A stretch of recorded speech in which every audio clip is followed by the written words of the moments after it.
It's the greatest podcast in the history of the world. It goes high up and under to full forward. Mackey's taken a ripper! He has a bounce, he crosses 50, he pins the ears back, and he drills the goal! All the latest news and views from around the VAFA. Here's the big man! Big on. He's done it again! This bloke extracts some of the finest from outside the arc. It's a long bomb from outside the arc! This is for the love of the game. You can tweet that and hashtag it bloody good. Welcome to For the Love of the Game for another week as we count down to September. Finals begin this week in the Thirds Division, some of the women's divisional footy as well. Premier B Women's, that's all to come a little bit later on. We'll talk finals. We're going to start as we always do in William Buck Premier Men's. Welcome in Matthew, Donald and Brayden May. Good morning, gentlemen. How are you? Good morning to you, Jason, to Brayden. I'm well. Great to be back and great to have finals starting in some of the divisions. It's always a great time of year. And so for the Premier Divisions, we're getting a bit closer, but still no closer to knowing who's actually going to take out some of these titles. Very true. You got a little taste of a bit of finals footy on the weekend. You're at a top four matchup at Toorak Park. Yeah, we did. There was a very impressive performance from the Zavs, which we'll get to in the Prem A review a little later on. But no, they're looking primed to challenge for top honours this season. And Brayden, nothing sums up the craziness of William Buck Premier Men's than the upset of the year. Bottom beats top. Yeah, it's one of those things that you have to refresh you up and think, has someone not updated the scores at the end of the game? But it's also one of those things that you think, it's great when this happened because it just throws a cat amongst the pigeons and gives you something more exciting to talk about. It certainly does. St Bernard's pulling off the great escape. Last year, they dodged relegation with 2 late wins and they've revived their hopes of dodging the drop once again by knocking over the league-leading University Blues at Melbourne University. And joining us is a man who finished with 31 disposals, 5 tackles, 7 clearances for the winners. Congratulations, Charlie Vague. Thanks for your time. Thanks, boys. Thanks for having me. I look forward to the conversation. You sound up and about, Charlie. I've been speaking to Steve Alessio, your coach, over the last couple of days. It feels like, from the outside looking in, there's a really great vibe. At this time of the year, you can get a little bit down in the dumps when you look at the ladder, but it seems like it's quite the opposite for you guys right now. It is. We're starting to find some of our best footy at the moment, which is exciting. It's a bit late, but we're showing some fight, and it's crazy how much footy can dictate your emotions, either good or bad. But it's when we have a win, that Saturday, Sunday, that whole training week, you're up and about. It's a lot more enjoyable to be around the footy club when you're winning, which has been the past couple of weeks, which has been good. And it also works the other way. Your emotions dictate how your footy goes as well, don't they? And coming into this game, Uni Blues run a 10-game winning streak. You guys, it was must-win for you. You knew you had to win to keep your season alive. What was the vibe and the messaging leading into the game? Just get to work. What we're good at. We're quite a good contested footy team. Let's win the footy at the source, and then kind of go from there. So yeah, our whole training week is about fighting, contest, and I think that's what we did on Saturday. We played really well as a team, and we showed that Bernard spirit, that Bernard's fight all day. What did you take out of the first quarter and a bit? Because it was really heavy sledding for both teams, just 2 behinds apiece in the opening term. The opening goal didn't come until a 10-minute mark of the second term. At that stage, what are you thinking about how this game's shaping? I was actually pretty positive, to hold Melbourne Uni, who've been on a scoring tear over the 2-headed monster in Grimley and Stewart, to hold them to 2 goals, or to hold them goals in the first quarter was quite positive. So us as a group were pretty positive about how the game was going. We just needed to hit the scoreboard ourselves. And I think to hold Uni Blues to 2 goals in that first half is a credit in itself. I'm not too sure when they might have done that last, but I don't think it definitely would have been this season. And then Matty Watson kicked a couple of goals in 2 minutes and gave you guys a 10-point lead, and you got some reward for that. We mentioned James Stewart and how much he's always a danger. He kicked a lovely goal from the boundary line, about 40 out, reduced your lead to 5 points at the major break. The Blues started to get on top in contested ball in the third term and tied the scores. And then Dan Gillam, a young gun of yours, restored the lead 7 minutes later and then doubled it to 12 points. 15-minute mark of the third term. And suddenly, again, for people like Matty and Brayden who are looking at Play HQ, they're around the grounds thinking, hang on, what's going on here at Melbourne Uni? That must have given you enormous confidence. They've come back at you and you've kicked away again. Yeah, it was a fantastic response from us boys. Gilly, when he gets on that left footy, he doesn't miss. He kicks some good goals, and when he gets a footy, he'll normally finish off his work. Same with Watto. You know, we knew if we got it in their hands, got it in our forwards' hands, that they'll more than likely finish the work, which is what they did. Finn Shannon then kicked a couple of goals. They kicked 4 in a row, did St Bernard's at this stage. Got to 25 points up at three-quarter time. We knew the Blues were going to come back at them, and they did. But, Matty, it's a great credit to the Snowdogs that they managed to dig in that last quarter. Yeah, and I imagine, Charlie, it would have been a particularly nervous camp early on in the final term when the Blues kicked a couple of goals really early and got the margin back to a couple of goals. What was sort of going through the mind at that point when you could feel that charge coming in, and it started really early on in the term too?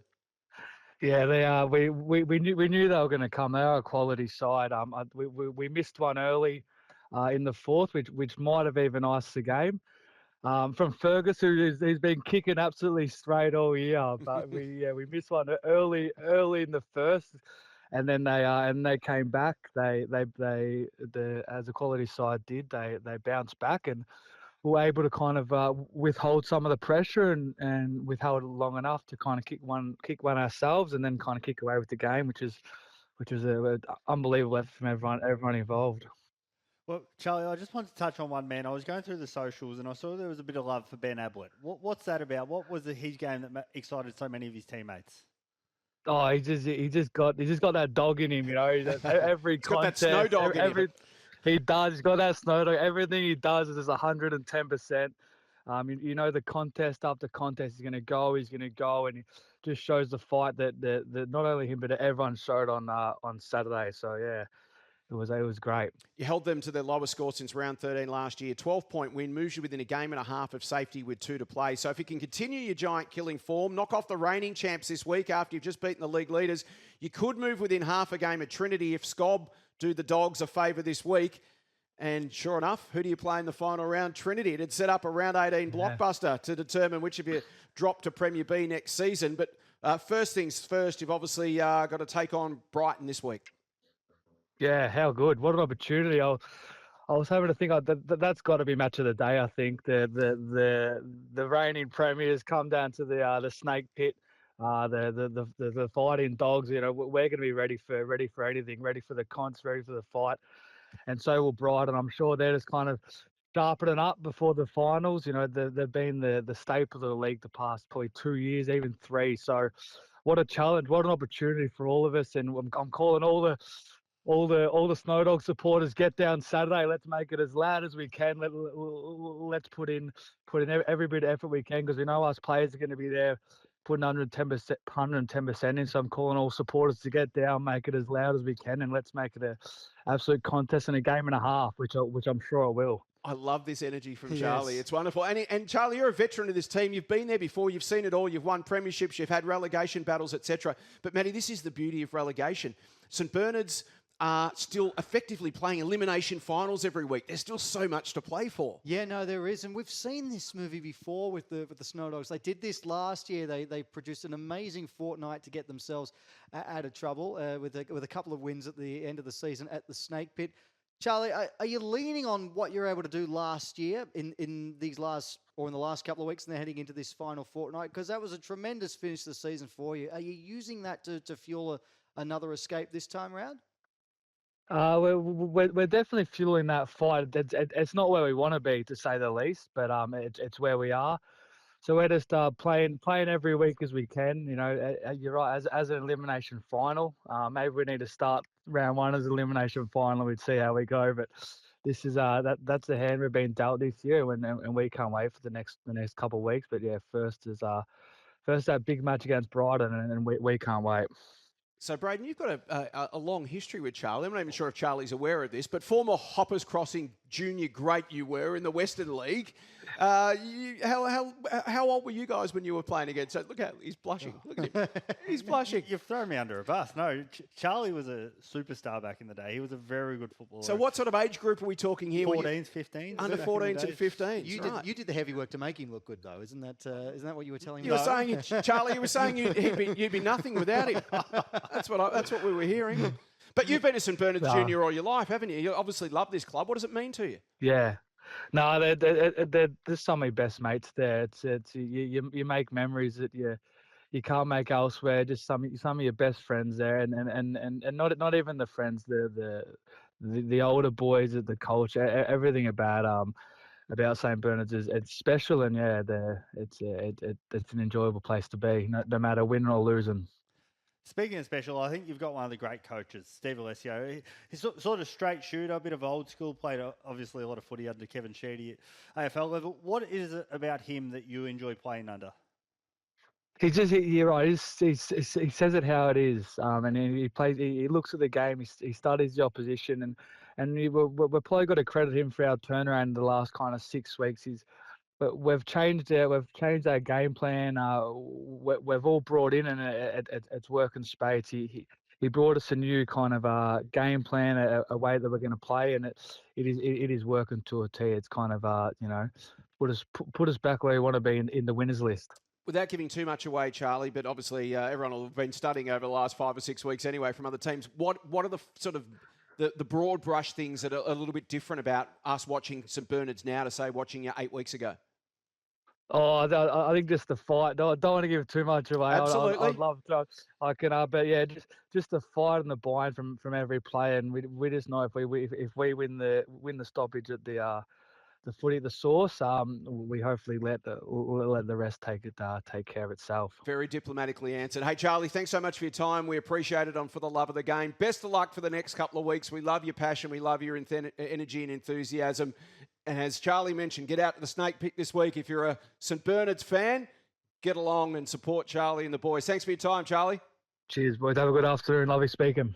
So, gentlemen, the upset of the year. Bottom beats top for the Snowdogs. They keep their hopes of avoiding relegation alive. If they can continue that giant-killing form, knock off the reigning premiers this week after beating the league leaders last week, Matty, anything's possible this time of year. They could move within half a game of Old Trinity if Scob can do the Dogs a favour this week and win. And then who do the T's play in the final round? The Snowdogs. It would set up a blockbuster round 18 elimination final to determine which of them drops to Premier B next year. They couldn't do it again, could they? The Snowdogs. They pulled off the Great Escape last year. If they do it this time around, it would mean that they've won their last 4 games, the home and away season. Be a remarkable story of being able to avoid the drop. It's one of those situations where they just know every minute of the game they've got a free hit. No one's expecting them to get out of this, so they can play with a sense of freedom and no real pressure on them in a way because you're expected to get beaten. You're expected to go down.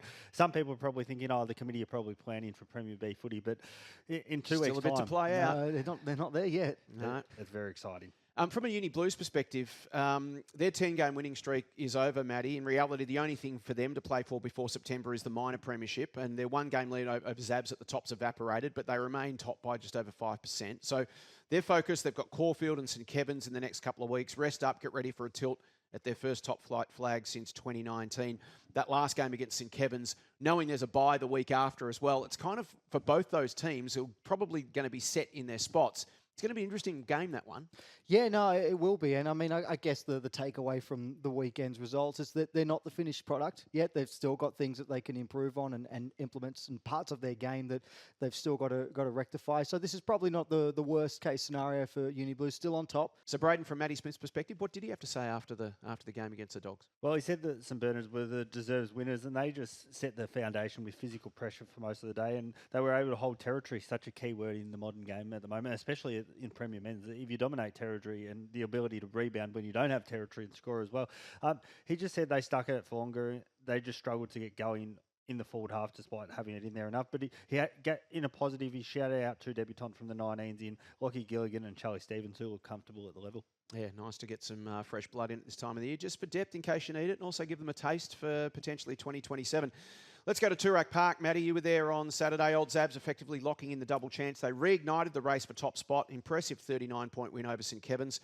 Zabs owned territory in the opening terms, 17 inside 50s to 9. They shaded Scob in contested ball. Their ability to intercept the other way was excellent. They kicked 4 goals from turnovers and opened up a 19-point quarter-time lead. Yeah, no, they were very impressive right from go to woe, Old Zabs at the weekend. It was a great matchup that we were looking forward to. And we were expecting there was going to be a really close game, but that's not what we got at all. You mentioned the territory from Zabs. They were absolutely outstanding. Every time St Kevin's went forward, it would only be for a fleeting moment. They could not lock the ball inside their forward 50 at all. And Zabs on the other hand, were really good at applying constant pressure throughout the afternoon. And eventually the St Kevin's defence gave way, and they were just able to score at will at times, Zavs. They were really impressive at both ends of the ground. They got out to 40 points at half-time, which was a surprising margin, and you would expect St Kevin's to respond, and they did. They muscled up on the inside after half-time. They won more football, but their kicking efficiency was down around the 50s. It was like 52%.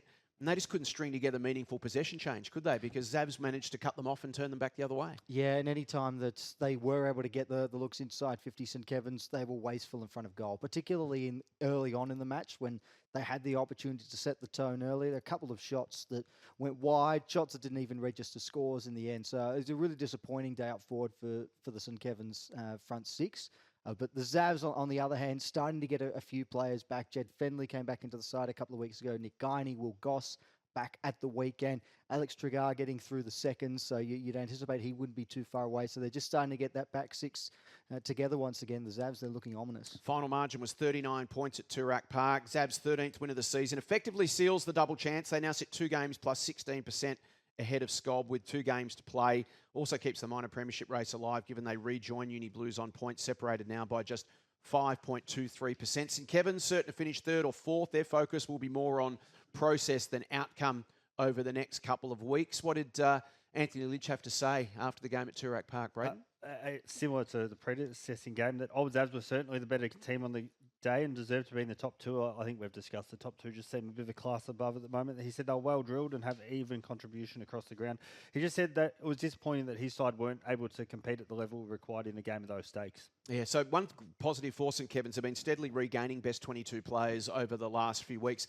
They'll get another handful this week and then a few more next week, and really by the end of next week, they're back at full strength again, just in time for finals. Yeah, we saw some of those players come back last week. Doug Kerr, his first game back in quite a while. He kicked 3 goals from limited opportunities, so he'll be happy with his own personal return. And yeah, based on the evidence that we saw at the weekend, they're definitely going to need some of those star players back in the lineup if they want to challenge for the flag this year. From a Zavs perspective, they back on the winners list, and as you say, they're travelling pretty nicely. They've got some players to come back. What did Dan Donati have to say, Brayden? He described it as a good game of ammo footy, and he just touched on both sides not at full strength, which makes it interesting. And just a quick point on that. That week off in between the finals, I wonder what a lot of coaches think. They want that momentum, especially guys that might only play one game into the final. It's always harder to back up. So, well, it's interesting to see whether or not the teams that are up there already rest players in the final round.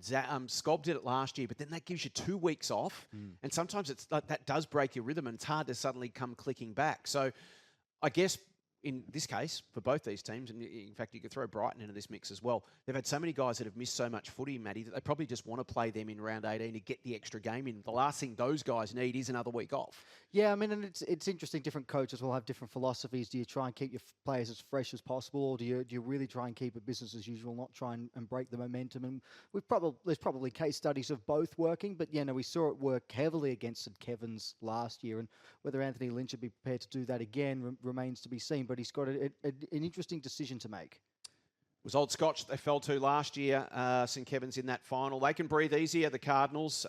They moved a game further away from relegation, courtesy of their 34-point win over Caulfield Grammarians at Glen Huntly Park. Free-flowing opening term of footy. Both teams hit their targets. They racked up the inside 50s, made for really entertaining footy. The first 6 scores of the game were all goals, 3 apiece in the opening 21 minutes. So it was being played at a cracking pace. Another 4 goals in time on, 2 each. So it was 5 goals apiece in the opening term, 10 goals of footy in a quarter, and Scotch the advantage slightly, 5-2 to 5-zip, but they were kicking into the breeze. So for them, that was a wonderful result because then they could take control of the game in the second term. They did that. They ramped up their ball winning. They clicked their intercept game into gear. They used it to establish their uncontested game off the back of that. As we know, that's their brand of footy, Matty. And when they get that going, they're very hard to stop. 12 intercept marks for the quarter Scotch took and generated 11 scores from turnover from it. Yeah, well, and it would not surprise me if Charlie Cormack took most of those. Correct. I mean, they do revolve their entire defence around him winning the ball back at a starting point, and he is one of the best in the competition at it. They didn't take full toll on the scoreboard in that second term. They kicked 4-8, but it was classic Cardinals footy. Intercepts, uncontested chains, high disposal efficiency. They just play that keepings off, and they kicked 4-8 to 1 behind. So they got out to 33 points at half-time over the Fields. But as we've seen all year, Brayden, the Fields refused to go quietly. They responded after half-time. Cooper Lean actually struck first for Scotch, made it 39 points. But then Caulfield tackled their way back into the game, and that's one thing that Paul Sadley's put huge emphasis on all year. They kicked the next 4 goals of the game. Ethan Lackman, the youngster that we spoke to a few weeks ago, he kicked 2 of those. They got back within 16 points approaching time on in the third term. And that's been the trademark of Caulfield all year. Whether they get beaten or not, they never give in. No, it's fantastic. And again, Paul touched on that in his post-game comments as well. And we've spoken about Caulfield all year. Personnel changes. In the last 2 weeks, they've had 17 he touched on here. Yeah. That is ridiculous. That is long Thursday night meetings. Yeah, that's a whole team. And it looks like we hope so that they do survive. And it would be one of the great stories when you think about what they've gone through. He said the stats will show our pressure and tackle pressure was high, which we've touched on. The word effort is something that he touched on earlier in the season. I think there was a point where he actually questioned whether they needed one more. week they really did put a barb into them and they responded. As well, he said Scotch was able to kick a decent score into the wind in the first quarter, and then they maximised it in the second. But he said that Deck Riley was fantastic after he had retired in 2022. Yeah, that came back. 22 was his 150th. He was fresh. Yeah, well rested. Fresh, 22 disposals and 34 hitouts. I would struggle to get that in a month after not playing for 2 years. That's remarkable. 4 years since 2022. It's absolutely remarkable, and I don't think you can undersell just how good they have been this year. For all the challenges, the 19s that have stepped up, it's impacted their premier team in the 19s as well. I just think they've been fantastic without getting the credit that they probably deserve outside the 4 walls as well. Yeah, so Scotch needed a steady when it was 16 points of difference time on in the third term. They kicked a couple of goals, then they kicked the first 3 of the last term, and in the end they ran away. But importantly for Caulfield, really importantly, Matty, was that they refused again in the last quarter to turn their toes up, and it could have been a heavy defeat. Scotch broke them, and it could have easily turned out to be one of those 10 or 11 goal defeats. But percentage is so important in this relegation race. So while the scoring tap was actually turned on late, it was 4 goals to 3 in favour of Caulfield. So both sides were scoring, but Caulfield was still putting score on the board. So it lessened the damage, made it a 34-point loss, which could have easily been probably double that if they had have just sort of rolled over in the last quarter. And they're still precariously positioned just half a game off the drop zone, but that percentage, they're still 5% ahead of Old Trinity. And that 5%, which can just be a handful of goals in a last quarter somewhere where it all gets too hard and you give up, that could potentially end up being the difference between being relegated or not. This has been one of the hallmarks of Caulfield from the games that I've seen from throughout the season. They just keep going. They don't really mind too much what the state of the game is, what the margin is, how far behind they are. We saw them at a game against University Blackstone Home a couple of weeks ago, and the game was well and truly done. But they kept taking the game on. They kept looking to score more goals, and that's going to hold any team in good stead if you keep being positive and keep looking to score. And that's going to come in handy come the end of the season. So they're 5% ahead of Old Trinity. They're in 7th place at the moment. They're half a game ahead of Haileybury. That's the danger zone, the drop zone there, just half a game. But fortunately for them, Haileybury also lost on the weekend. So there's going to be some nervous moments for all these relegation race clubs in the coming fortnight. That VAFA app's going to cop an absolute pasting over the next 2 Saturdays. Everybody's going to be logging on constantly to see the around-the-ground scores. Caulfield, 2 very challenging opponents to deal with as they continue their fight to survival. They've got Uni Blues this week and then Old Brighton to finish. No such concerns for the Cardinals now, though, of course. They're 2 games clear, plus 19% with 2 games to play. So it would take a monumental reversal of fortune for Scotch over the closing fortnight, although they do face Uni Blacks and Old Zabs. So 2 teams that are capable of putting anyone to the sword. We heard about Paul Sadley's comments. What about Mark Natt? Was he feeling a lot more relaxed by Saturday night than he was on Saturday morning? I would imagine so. I would imagine he'd be able to breathe a little bit easier at least. He said it was a great game of footy between 2 young sides that are prepared to take the game on, which is what we said about the Fields a little earlier. He said that he acknowledged that Caulfield would win their fair share of games when they played them in the opening game of the season. That's proven to be the case. He paid a great amount of credit to what Paul Sadley's been able to do and deserved to be an A grade in 2027. But as far as they were concerned with their own performance, they were really pleased with how the game panned out for large chunks. The second quarter in particular, the one where their system benefited greatly and they got a tremendous amount of reward for it. He gave particular praise to Tom Farrer and Charlie Cormack as well for their role, and Angus Jones as well, who we've touched on a little bit over the last 12 months, and he provided plenty of drive through the midfield, so getting an opportunity up the ground a bit more. Another 8-point relegation game at Daily Oval. Uni Blacks too strong for Old Trinity. The Blacks started strongly as they did last week against Zabs. They kicked 4 of the first 5 goals, got out to a 17-point lead. The Tees then got that uncontested marking game going that we know they play so well. 27 uncontested marks in the opening term to retain the footy. So 2 totally different methods. Blacks went in and won the inside footy. The Tees were going to control it on the outside, but they both managed to connect repeatedly with their inside 50 targets. They kicked 5 scores apiece in the opening term. Blacks slightly more accurate to be slightly in front. Goals hard to come by in the second term. Blacks ultimately finding the only 3 goals of the quarter, and they managed to get out to 26 points at the major break, did the Blacks. They kicked 3-1 to no behind, or just 3 behinds rather for the term. Don Payman then struck first for Old Trinity after the break, but then back-to-back goals in a hurry from Tom St Clair and Kane Loftus, back out to 33 points. Blacks comfortably in control in that third term, then kicked another couple of majors, entering time on, out to 44 points, couple of late goals, got it back to 38, but they then put it beyond doubt, did the Blacks, with the opening goal of the final term through Ty Palmer. And then the only 3 majors of the last stanza to extend the game out to 56 points, so the reverse of what we were just saying about the fields. Trinity did leak a few late and ended up losing by 56 points. So there's the difference. The field saved those goals in their game. Trinity gave those goals up, so that gap in percentage remains at around about 5%. So it was the Blacks' largest win since they defeated DYLAN last year. DYLAN didn't win a game last year, of course, in A grade by 70 points in round 7 last year. So a really precious 4 premiership points for the Blacks. Kicks them a game clear now of the Bloods with a handy percentage boost. Sees them a game and almost 20% clear of the Bloods with 2 to play. The danger, of course, still is they face Old Haileybury in the final round. So if the Blacks can't get over Old Scotch this week, but the Bloods do upset Zabs, then the final round clash becomes another one of those relegation deciders. So they're not clear yet. No, and it's almost got to be by points. That percentage gap is too great for the Bloods to chase down with 2 to play. So they've got to win their last 2, and including that one against the Blacks. And the Bloods have to hope that the Blacks drop points this week, if that's the team there to leapfrog. There's other teams in there, correct, of course. But if that's how it's going to pan out, it's got to be done by games. Old Trinity, that's a loss that leaves them pretty much where they were before. They're still half a game ahead of Old Haileybury, a game and a half ahead of St Bernard's. But Brayden, much like the Blacks, they face their danger in the final round because they've got to go to the Snake Pit and face the Snowdogs. So if they Trinity fall to Scob this week, and they obviously will start as outsiders, and the Snowdogs somehow manage to pull off another upset and beat Old Brighton, again, that final round clash between Old Trinity and St Bernard's will be an elimination final. It's really exciting that we've got some excitement at that end of the table as well, and I'm glad I'm not in those positions. Well, the bottom 4 teams could be playing against each other in the final round. Yes. To decide who makes it and who drops out. Whoever did the fixture deserves a pay Brilliant. rise. Yeah, brilliant. It's fantastic. Well done, Davo. It's going to shape up to be a beauty. But interesting on this one, you touched on the 2 contrasting styles. Trinity were never going to get the game on their terms if they allowed the Blacks to dominate the inside. You've got to dominate the inside to get the ball out. Or at least break even.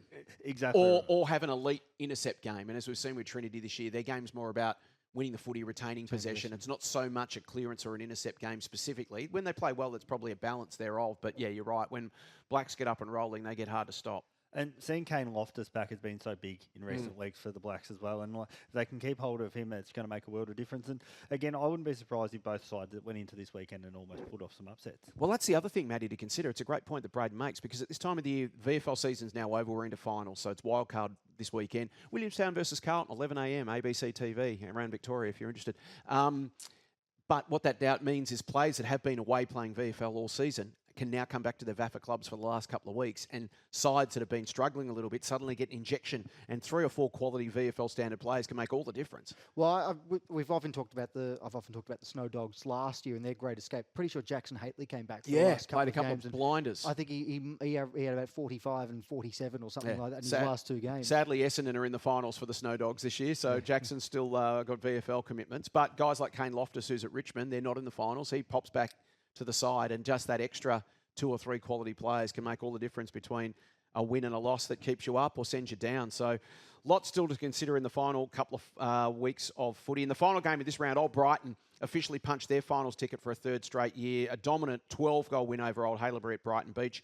The Bloods actually got away to the better start. They kicked 3 of the first 4 goals, but then goals to Manton, Travers and Dick. And Hamish Dick, I don't know if you've seen it on socials, but if you haven't, check it out.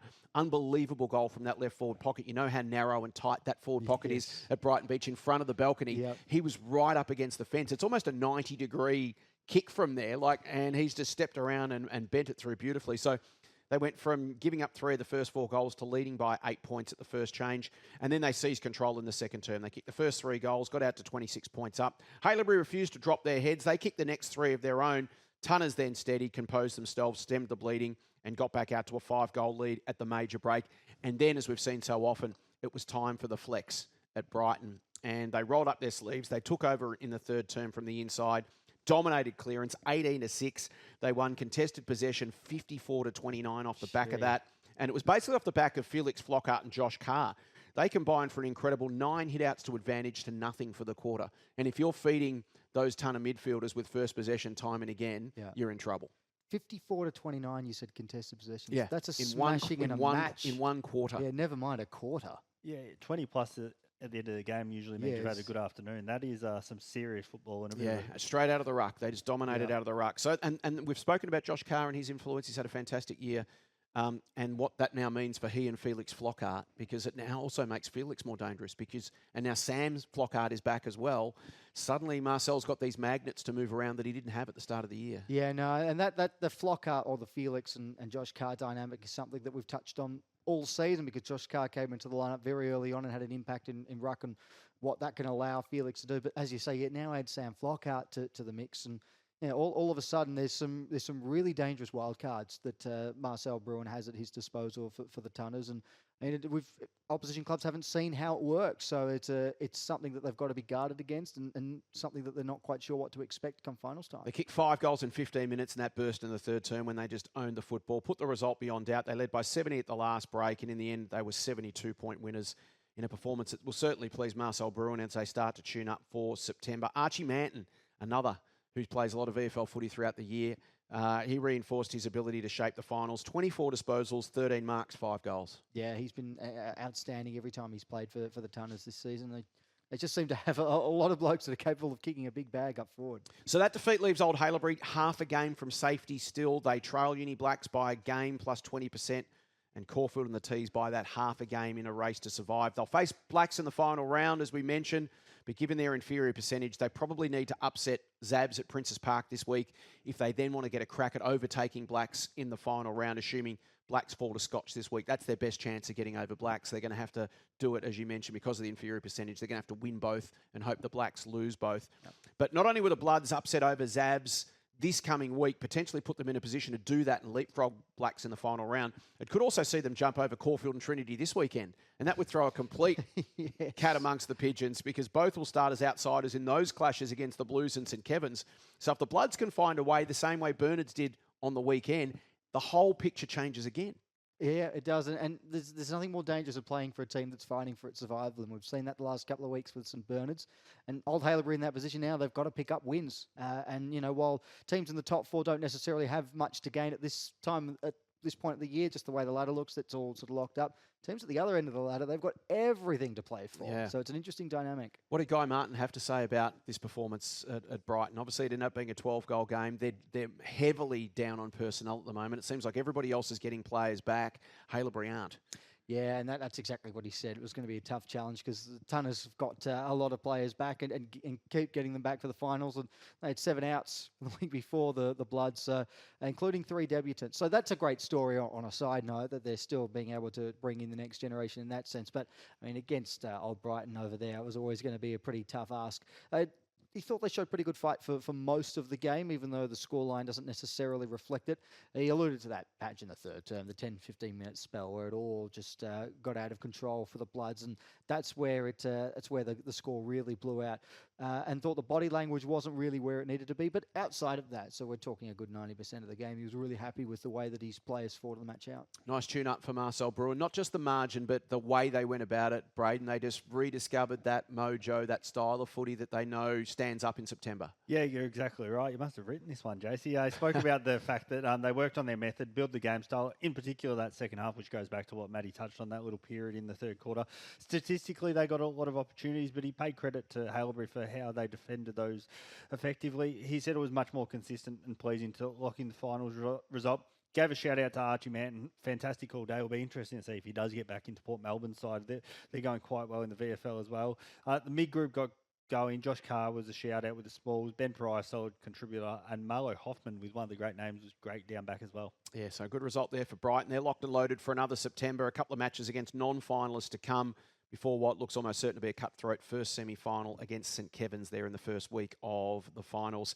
That wraps up William Buck Premier Men's for this week. Some incredible games to come. We'll do our tips a little bit later in the show. After the break, we will talk Premier B Men's for the love of the game. Footy finals are almost here, and there's no better way to kick them off than at the 2026 William Buck VAFA Finals Luncheon. Join MC Nat Edwards, AFL legends and Brownlow medalists James Hurd and Jimmy Bartel, plus Jason Bennett and the VAFA media team for a live For the Love of the Game finals preview. Friday, September 4th at the RACV City Club. Enjoy a premium 2-course lunch, beverage package and an unforgettable afternoon of football stories and finals insights. Book your tickets now at vafa.com.au. Don't miss out on one of the biggest events on the VAFA calendar. This is For the Love of the Game. It is time to talk Premier B Men's with our resident expert, Matthew Donald. Matty, another massive weekend of results that have flipped the ladder around as it generally does each week in Premier B Men's. Let's start with Old Ivanhoe, because they're top's now locked in, bottom's now locked in, and then there's just chaos in the 8 spots in between. But Old Ivanhoe taking on Old Melburnians on the weekend. Yeah, no, you're spot on there, Jason. This was a really important match for Old Melburnians. Old Ivanhoe, we know, are already going down. So it was all on the line for Old Melburnians, and they kept their finals hopes alive. Just. And they managed a 6-point win on the road against the Hoers at Chelmsworth Park, 10-10-70 to 8-16-54. So inaccurate kicking there from the Hoers, costing them an upset win late in the season. This match was tight right throughout. The margin never exceeded 15 points at any stage throughout the course of the match. It was neck and neck the whole way through. Which sums up Premier B. You're talking about a team that's going to finish last and be relegated against a team that's right in the finals mix, and all day there's nothing between them. A team that's equal second, yeah, I might add, at the moment. So huge for Old Melburnians. It keeps them inside the top 4. As we said, level on points with De La Salle in second, and a game clear of both Ajax and Old Campbell, who are sort of fighting for that last spot at the moment in 4th, but they've got plenty of competition in that one. So that's a huge result for Old Melburnians, because there are a lot of teams around them that did pick up wins at the weekend. We said last week, everyone in the top 4 except Collegians lost. Well, it was the other way around this weekend, so that's a massive result for OMs to just fall over the line. And Ivanhoe kicked, 1-6 in the last quarter? Yeah, really costly. And there wasn't a goal kicked in the last 20 minutes of the match. It was a really tense affair, but they just managed to get it done, Old Melburnians, so they'll be delighted and relieved, I suppose. Yes, more relieved, I would imagine, yeah. Yes. Next up. Next up, I want to look at Old Carey, and I want to talk about their fortnight. It was remarkable. OMs, we just touched on, they belted them last week. Charlie Grummett kicking 9. They've done it again. They seem to be hitting their straps at the right time, don't they? Yeah, and they're still an unlikely, albeit, contender for finals. But they did it last year. Yeah. Came from nowhere, remember? They were the Stephen Bradbury at the end of it all. Well, they're still alive. They're only a game outside the top 4 with 2 to play, so they can still do it.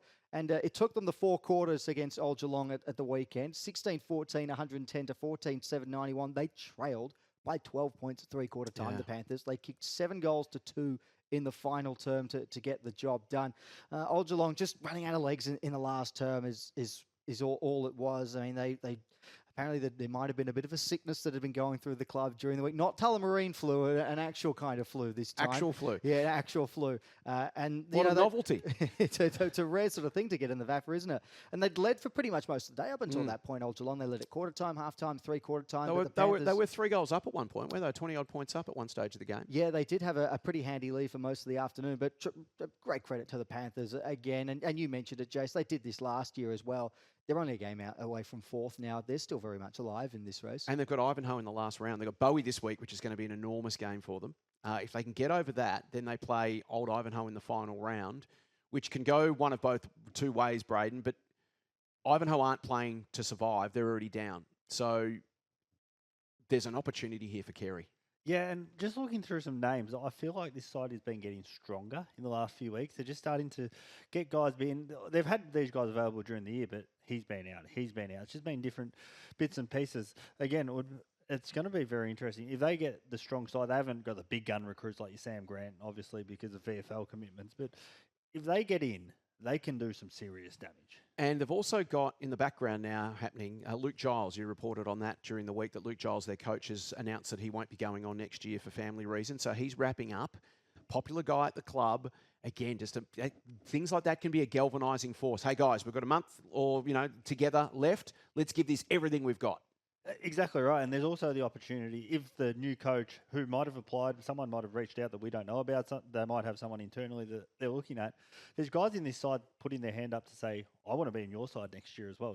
It's a great opportunity, even if they don't make the top 4, to advertise the football club, advertise what is on offer at Old Carey for a prospective coach to come in and really build on a program that has been slowly going the last couple of years, and their goal is to play Premier footy as well. And they've got a great program. And again, if they get it right, who knows who they might attract and who he might add into what they've already got. Well, Ajax have been riding the roller coaster, Matty. They sat second. They were the second best team in the competition at one point. I can vividly remember us saying they're the best of the rest after collegians at one stage. Then they dropped down about as low as 7th, had players go away on sabbatical, etc. through the middle of the year.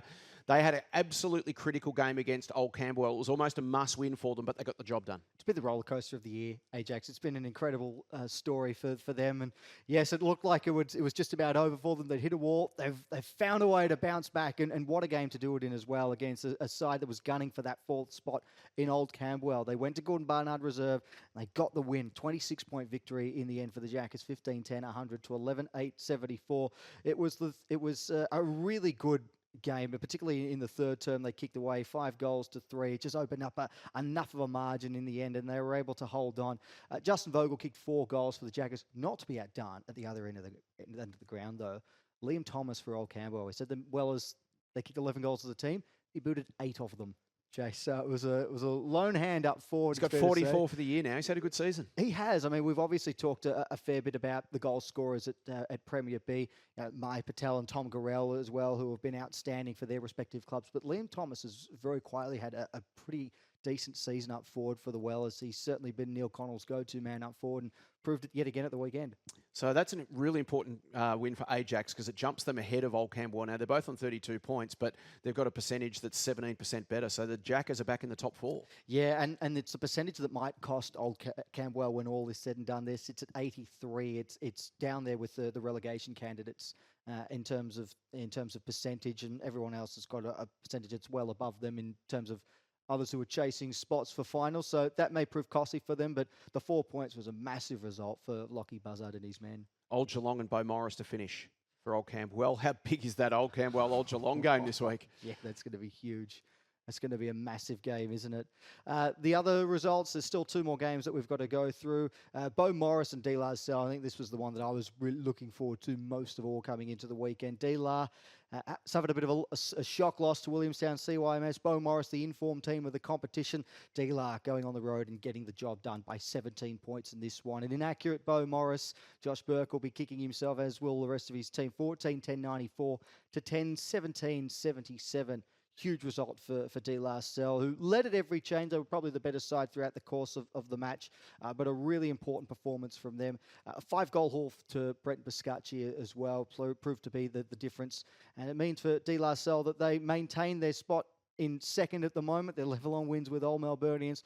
But as I say, given that everyone else in that top 4 battle got a win at the weekend, vital that they picked up these 4 points on the road, and particularly with Bo Morris charging. I mean, if that result had have gone Bo Morris's way, there'd be 1, 2, 3, 4 teams level with 8 wins to their name. Well, so crucial for DYLAN because they've got collegians in the final round. Yeah. Right, so they've got that looming in the background. They've got Ajax this weekend for DYLAN. They've got to win that game. That becomes a must-win for both those teams, really.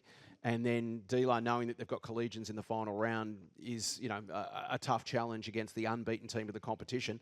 So, yeah, still a lot to do for both these teams. And Bowie on the outside looking in, but not done yet.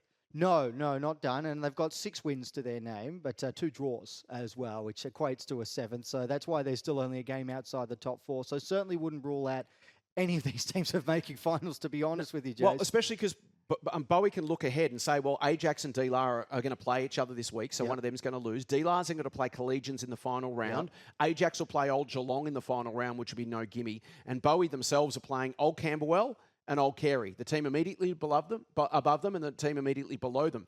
So for Bowie, again, their destiny is largely in their own hands because they know the teams above them are potentially going to lose games. They're going to play each other or have to play Bowie. And that's probably going to be the case with everybody in Prem B because there's so many teams vying for finals. It's inevitable that they're going to take points off each other along the way. So all of those teams will be looking and going, well, if we win our last 2 games, just because of the fact that everyone's playing everyone else, that's probably going to be enough for us. That's right, exactly. So it's going to be a fascinating last couple of rounds, as it was last year. And last year it was Carey that managed to, when the music stopped, they had the seat. So we'll see what happens at the end of next week. The final game of the weekend, Collegians just kept on rolling. More interested now, really, they've got the minor premiership wrapped up and they're already looking to September, and rightly so. Congratulations to Geordie McKenzie and the Lions. Fantastic performance from them, Brayden, because when you drop from A to B, especially when you've been such a well-established Premier men's team, there is a chance you get a bit of a drop-off. A few blokes go, I don't want to play Premier B footy anymore, or I'm going to retire, I'm going to go somewhere else, or I'm going to take that money I've been offered in local footy,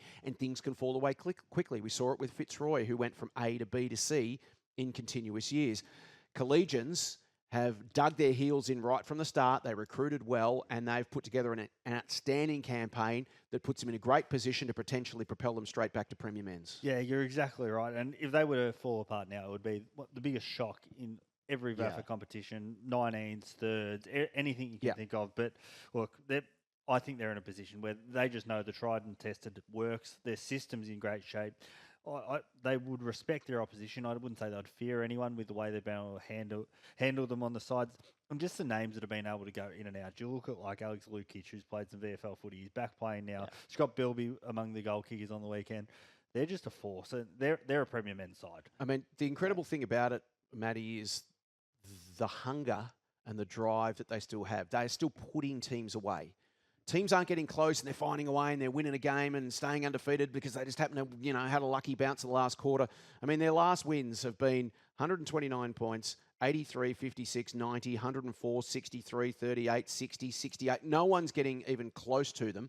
Of course, the flip side of that is if someone does in September, it can totally change the dynamic of things. But looking at things now from a Williamstown perspective, this was obviously a thumping loss, as we mentioned, 129 points. What does this mean for CYs in their desperate bid to stay up in Premier B? Well, the only thing that's keeping them alive are maths and miracles, unfortunately, Jay, saying that the fact that other teams around them in that relegation zone were able to pick up wins, particularly Old Carey.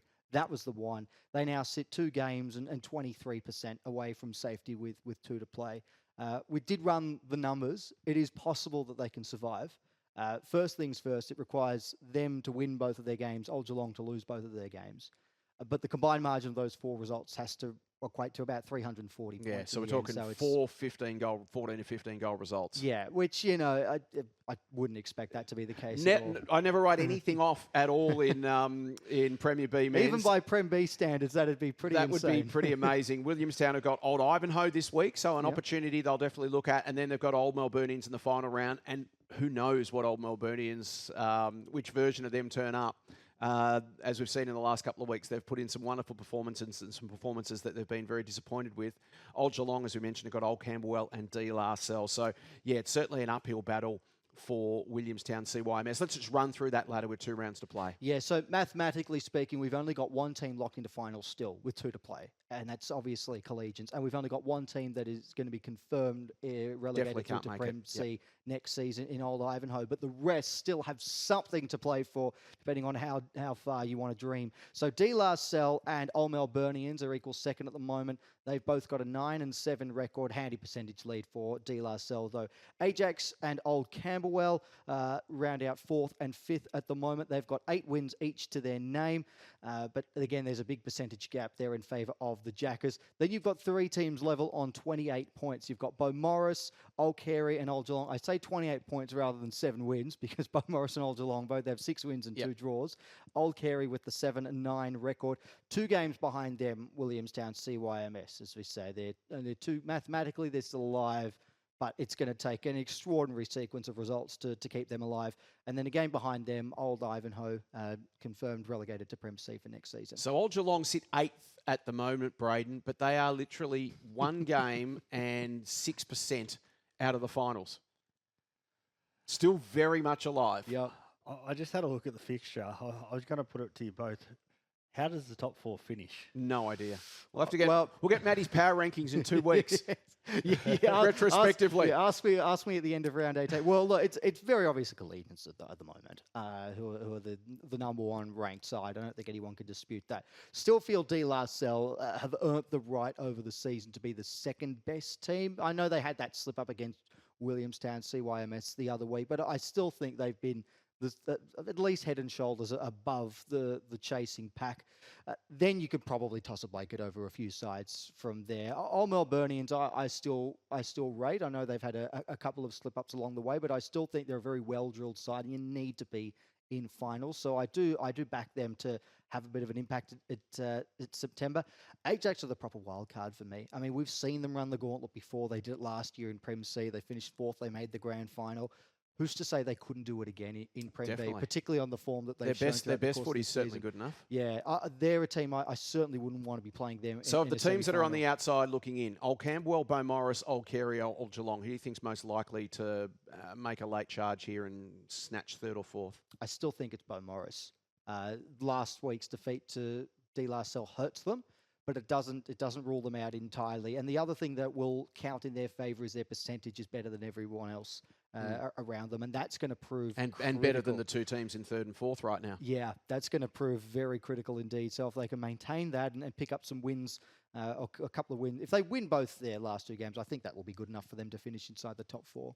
Tips to come later in the show for Premier B men's. After the break, we'll turn our attention to Prem C on For the Love of the Game. Guzmani Gomez approved crispy chicken tenders. 100% clean Lilydale free-range chicken breast tenders. Dip them into GYG's Chipotle mayo or our sweet Chipotle barbecue sauce. Get yours now at Guzmani Gomez. This is For the Love of the Game. Let's talk Premier C men's now with 2 rounds still to play after this one. Round 16 action. Let's go through the scores and ladder for you over the weekend.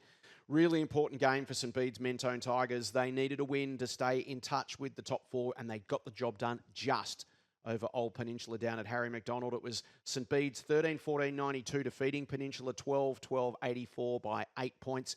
Big win for Fitzroy, who sit top of the table. 15-20-110 over Ormond, 6-4-40, a 70-point win there for the Roys.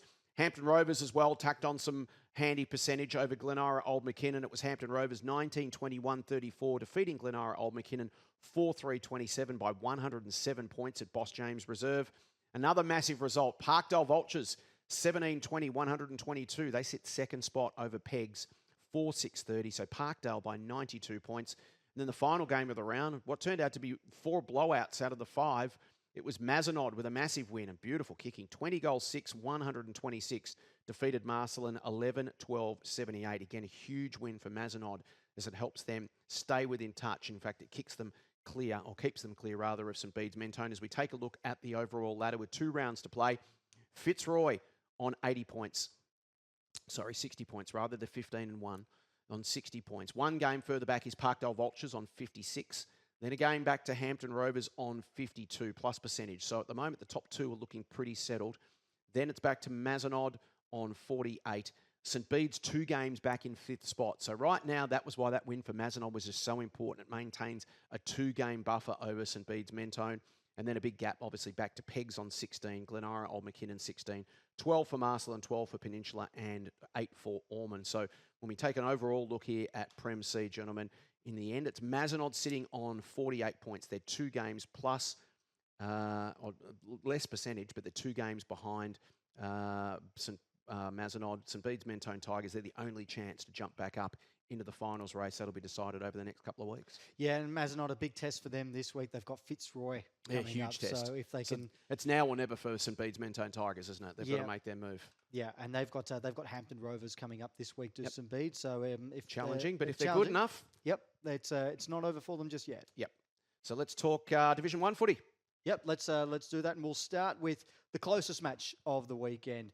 Preston Bullhats just falling over the line against St Mary's Salesian, 2 points in the end, 12-10-82 to 11-14-80 in this one for the Bullhats. They were given an almighty scare, but they just managed to hold on. Looking at some of the other results, unfortunately, the rest of them were blowouts this weekend. Parkside, 121-point win over UHSVU, 21-21, 147-3, 8-26. Paran, an outstanding win for them. 21-17, 143. Old Yarra Cobras just the 3 behinds in that match. Q Rovers 29-24, 198 to 39-27 Monash Blues. So 171 point win there for Q. And then Oakleigh over Brunswick, another big win here. How about this for accurate kicking, by the way? 29 goals, 10, 184 to 3-4-22. Huge win there for Oakleigh. Joining us now is the star of the show. Kicked 9 goals on the weekend. ROGAN KITTS joins us. ROGAN, thanks for your time. Welcome to For the Love of the Game. It's a pleasure to be here, boys. Mate, congratulations on your season, up to 74 goals, and congratulations, more importantly, to the team. You've won, I think, 6 on the bounce now, and you've forced your way into the top 4. Yeah, it's, we've had a few injuries, so to be with a game clear and must-win game is pretty handy, but it's not done yet. Saw a fantastic article written by Brayden May about you during the week in the News Corp papers. Brayden, you spoke to people behind the scenes. Just talk us through a little bit about what you learned about ROGAN, and then fire away. I spoke to your coach, ROGAN. He's a terrific fellow, is Chris. He tells us that you had a bit of a big pre-season. You pretty much finished up last year, hit the road, started running, got yourself really fit, spent some time in the VFL program. And, mate, I think the key thing was that there was a bit of panic amongst sort of neutrals when we saw Luke Ashen head over to the UK to play some cricket. But, mate, you filled the goal-kicking void. What do you think have been some of the keys to your own success? Just as soon as the season's done, I just worked on my fitness. Obviously, we learnt pretty early that Luke was going to leave, so someone had to be the next option, I guess. Well, ROGAN, I'm curious. You need to do that much running with the goals you're kicking. It sounds like you're a bit of a stay-at-home full forward at the moment. You've been in tremendous form this season. How have you sort of found playing in such a successful team? You mentioned that there's been a fair number of injuries you've gone through, so the depth has been tested at times. What do you put the team success down to? I guess, just next man up mentality. We've had a few reserves players that have come through, and same with the 19s, and they've all played a role. And forward line, we share the load, or we try to. Preston Bullants have been the standout. They beat you by 81 points in round 10, and then Q beat you by 67 in round 11. So obviously that was when the injuries were hitting, ROGAN, and your season could have gone one of two ways. And then you bounced back, and since then you've won by 101, 65, a 6-point win over Parkside in a thriller, 45, 72 and 162. So the team obviously just full of confidence right now. What's really clicked from an on-field perspective? You're down the end of it, getting on the end of all this wonderful play up the ground. As you're there watching the team in action up the field, where do you see that the most improvements come from? Definitely our pressure. We're probably a young side compared to the other, the rest of the competition. So we really focus on our pressure and work rate up the ground. Have you spoken much about the big picture, or has it literally been the old cliche of 1 week at a time? Because, the momentum that you've built heading towards September has been significant. We haven't spoken about that yet. It's obviously, we're still not there yet. We've got to win on the weekend. So, we just got to get there first. And that is a massive game this week. You've got St Mary's Salesian in the final round, but you do need to win, because the risk is that it could be the flip side of what happened last year when you guys managed to sneak in the final round. So you guys are well aware that can happen at the death. We're all aware, but the pressure's on us, but we're hopeful we'll get the job done. You've got a leadership role in this team, obviously, at a pretty young age. How's that sit with you? I'm happy to be a leader or be viewed as a leader. We're a young forward line, so we need someone just to be a bit of a vocal point, I guess. Well, mate, you've got a few partners in crime down there. Elliot Black's kicked, I think, 14 in 2 weeks now, and Ollie Thompson's another one that Chris mentioned. What is it about the dynamic? Do you guys have a close relationship off-field, and that just translates on-field? As you said, you're pretty young with some experience mixed in. Are you a pretty close group away from footy? Definitely. Before the games, we all get breakfast and go to the pools together, but we just try to give ourselves enough room and kind of complement each other's game. Tell us a little bit about your own game, ROGAN. What sort of forward are you? Probably more of a higher forward. I don't really like getting too tight to the goal square. Not strong enough to body the big fullbacks out the way. So I kind of just like a run and jump at the ball. Yeah, great. And where are you at your own development curve? As Brayden mentioned, you had a bit of time, I think, down at Sandy over the summer trying to make that VFL list. Where do you sort of see your own development curve, and what's the next layers that you want to add to your game? Maybe just a bit more midfield time if they ever needed me to, but just whatever the team needs, I guess. There's not really one thing I'm focusing on. Have you had a bit of midfield time in the past? Did you play mids as a junior? Well, I was on the wing when I first started at Oakleigh in the seniors, but obviously with Luke leaving and just had to kind of find a spot down there. Rogan, we touched on how you've got to be guarded against St Mary's Salesian this week, who nearly pulled off an upset against Preston Bullhounds. What are you expecting from them on the weekend? Not haven't given it too much thought, I guess. Obviously, they're a quality team. They almost beat us when we played them at their ground, and they come within a kick against Preston, so we're not taking them too lightly. It's going to be a fantastic game. We're very much looking forward to it, Rogan. Hey, thanks so much for your time and for the love of the game. Congratulations on the season you're having. We're taking a lot of joy out of watching your results week after week. Best of luck for this weekend and for the weeks ahead. Perfect. Thanks for that, mate.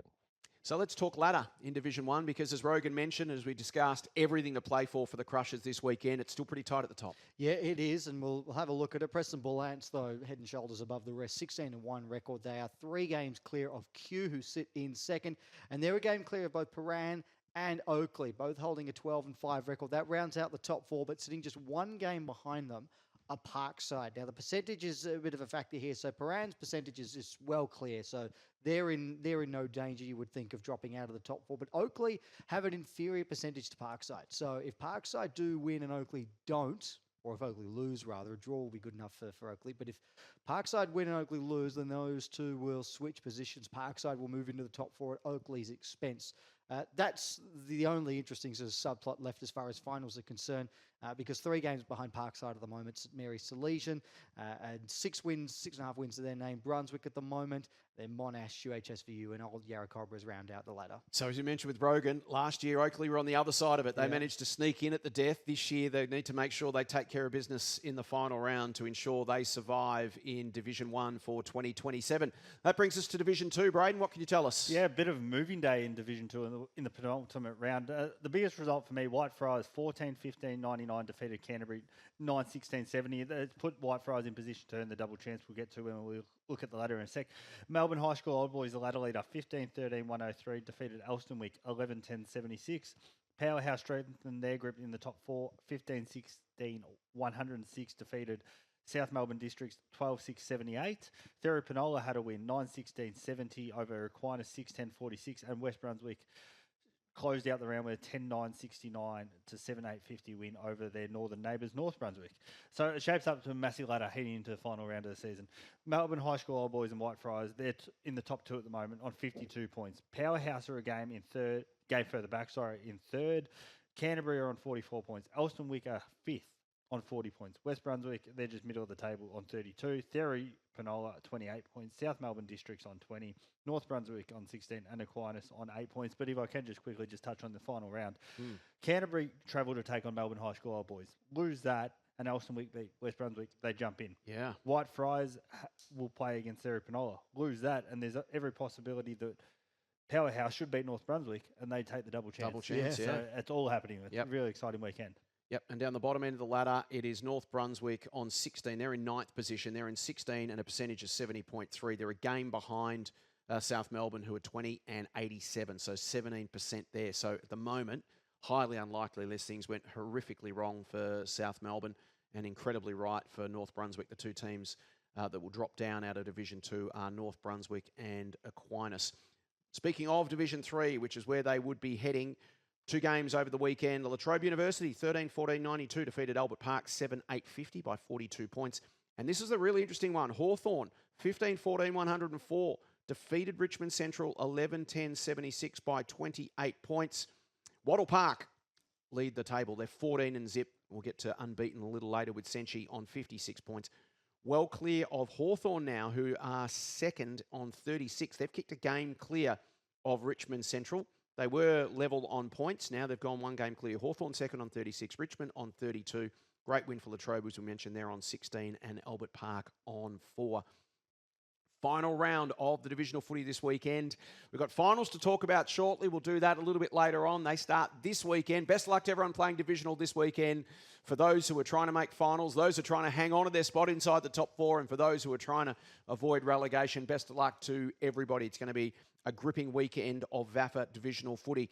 That wraps up our men's competition for this week. After the break, we'll talk VAFA Women's. That's next on For the Love of the Game. Footy finals are almost here, and there's no better way to kick them off than at the 2026 William Buck VAFA Finals Luncheon. Join MC Nat Edwards, AFL legends and Brownlow medalists James Hurd and Jimmy Bartel, plus Jason Bennett and the VAFA media team for a live For the Love of the Game finals preview. Friday, September 4th at the RACV City Club. Enjoy a premium 2-course lunch, beverage package and an unforgettable afternoon of football stories and finals insights. Book your tickets now at vafa.com.au. Don't miss out on one of the biggest events on the VAFA calendar. This is For the Love of the Game. It's time to talk VAFA Women's football as we head towards September. Let's run through our William Buck Premier Women's results from the weekend. Old Scotch kept on keeping on. Massive winners over Fitzroy. 19-14, 128 defeated the Roys. 128, 120 points the margin at Brunswick Street Oval. St Kevin 6-5, 41 over Q4, 125. Scob by 16 points. Caulfield Grammarians put an end to Old Scotch's charge. I think they'd won 4 in a row, the Ogettes, Old Geelong rather. They'd won 4 in a row, the Ogettes, and they ran into Caulfield 10-10-70 to no score. The Fields blotted them. 10-10 to nothing at Como Park. Great result for the Fields, who are building nicely towards September. West Brunswick 5-7-37 defeated Old Brighton 1-5-11 by 26 points. The Magpies at home at McAllister. So looking at the ladder, coming into the game of the year this week, Old Scotch and Caulfield are well clear. They're on 52 points. They're 6 games clear of everyone else. They will meet this weekend on Caulfield's home turf. What a game that's going to be. That will more than likely decide the minor premiership. They're going to finish top 2 anyway, and they'll meet in the second semi-final no matter what. They're so far clear of the rest. But it'll be interesting psychologically to see what comes out of this weekend. Scotch and Caulfield 52. West Brunswick on 28. But this is done on match ratio. So West Brunswick, Q, and Old Brighton all locked together on 50. So with 2 weeks to go, the race for the top 4 is still well and truly on. Old Geelong still in the mix at 43.75. Fitzroy at 40 and St Kevin's at 40. And Westbourne bring up the bottom of the ladder. But Caulfield versus Old Scotch. Tips coming up later in the show. Let's talk Prem B Women's. Let's do that, because they're done. They're in the finals now. We can have some certainty on the final ladder. What happened in the last round? Well, there were some really interesting results, and the one I want to start with here is Ulsterwick Park. Old Melburnians and Port Melbourne Chargers. The Chargers coming away with a 13-point win, which ahead of finals just makes things a little interesting indeed. Scores level at three-quarter time in this one. They kicked 2 goals to nothing in the final term. Port Melbourne Chargers 38-26 to 2-1-13. Bo Morris, who are top of the table, they'd already secured the minor premiership against Parkside, whose chances of qualifying for finals were remote at this point, but they needed to get the win and they didn't. Bo Morris 9-12-66 to 6-4-40. Old Severians had to beat Glen Ira Old McKinnon to keep its finals hopes alive, and they did just. They beat the Griffins by 1 point, 3-12-30 to 4-5-29. So a rare instance of fewer goals, but getting the win. It kept them alive, but they needed Williamstown to lose to Old Yarra Cobras. They didn't. Williamstown with a big, big win here. 110 points, the final score. 18-9, 117. Very nice kicking to 1-1-7. So the final ladder for Prem B as Bo Morris, 15 wins from their 16 games, 60 points, dominant minor premiers. Old Melburnians still finished in second spot despite the defeat to Port Melbourne Chargers. So a 10-5 record for the OMs, the Chargers with a 9-7 record. Williamstown CYMS and Old Zavarians finished with 8 wins to their name, but Williamstown sneak into the top 4 by virtue of percentage. It was a big percentage gap in the end, exacerbated by the win over Old Yarra Cobras. Parkside finished 2 games away from those two with a 6-10 record, and then sitting 2 games behind Parkside were both Glen Ira, Old McKinnon and Old Yarra Cobras, who each had 4 wins to their name for the season. And what it means for week 1 of the finals. I've got it right here, hot off the press. The 2 semi-finals will be played as a doubleheader at Coburg City Oval this Saturday. So the first semi-final, which is Port Melbourne Chargers taking on Williamstown CYMS. Cutthroat game, this one. Winner goes to the prelim, loser is done. From 11:50 at Coburg City Oval this Saturday. That will be followed immediately after by the second semi-final, the double chance game. Bo Morris versus Old Melburnians. The winner goes through to the grand final. The loser plays the winner of the first semi-final in the prelim. That game's at 2 p.m. So the doubleheader at Coburg City Oval from 11:50 this Saturday. Port Melbourne Chargers Williamstown into Bo Morris, Old Melburnians. So a doubleheader, get along there for Prem B Women's action this Saturday. Now changing up to Division 1 where there was Critical results to the final makeup of the ladder. Ormonds secured the minor premiership 8-5-53, defeated Latrobe 2 straight 12. Into Powerhouse 8-12-60, beat Monash Blues 2-2-14. Meanwhile, Marcelin 5-3-33, defeated Oakleigh 3-5-23. And then in the final game, Whitefriars 9-7-61, defeated Old Kerry 1-6-12. And what that means for the ladder, as we touched on, Ormond finished on top, one game clear on 52 points. Powerhouse finished second on percentage ahead of Marcelin, both on 48 points. Monash Blues locked into fourth position on 38 points. Whitefriars on 32.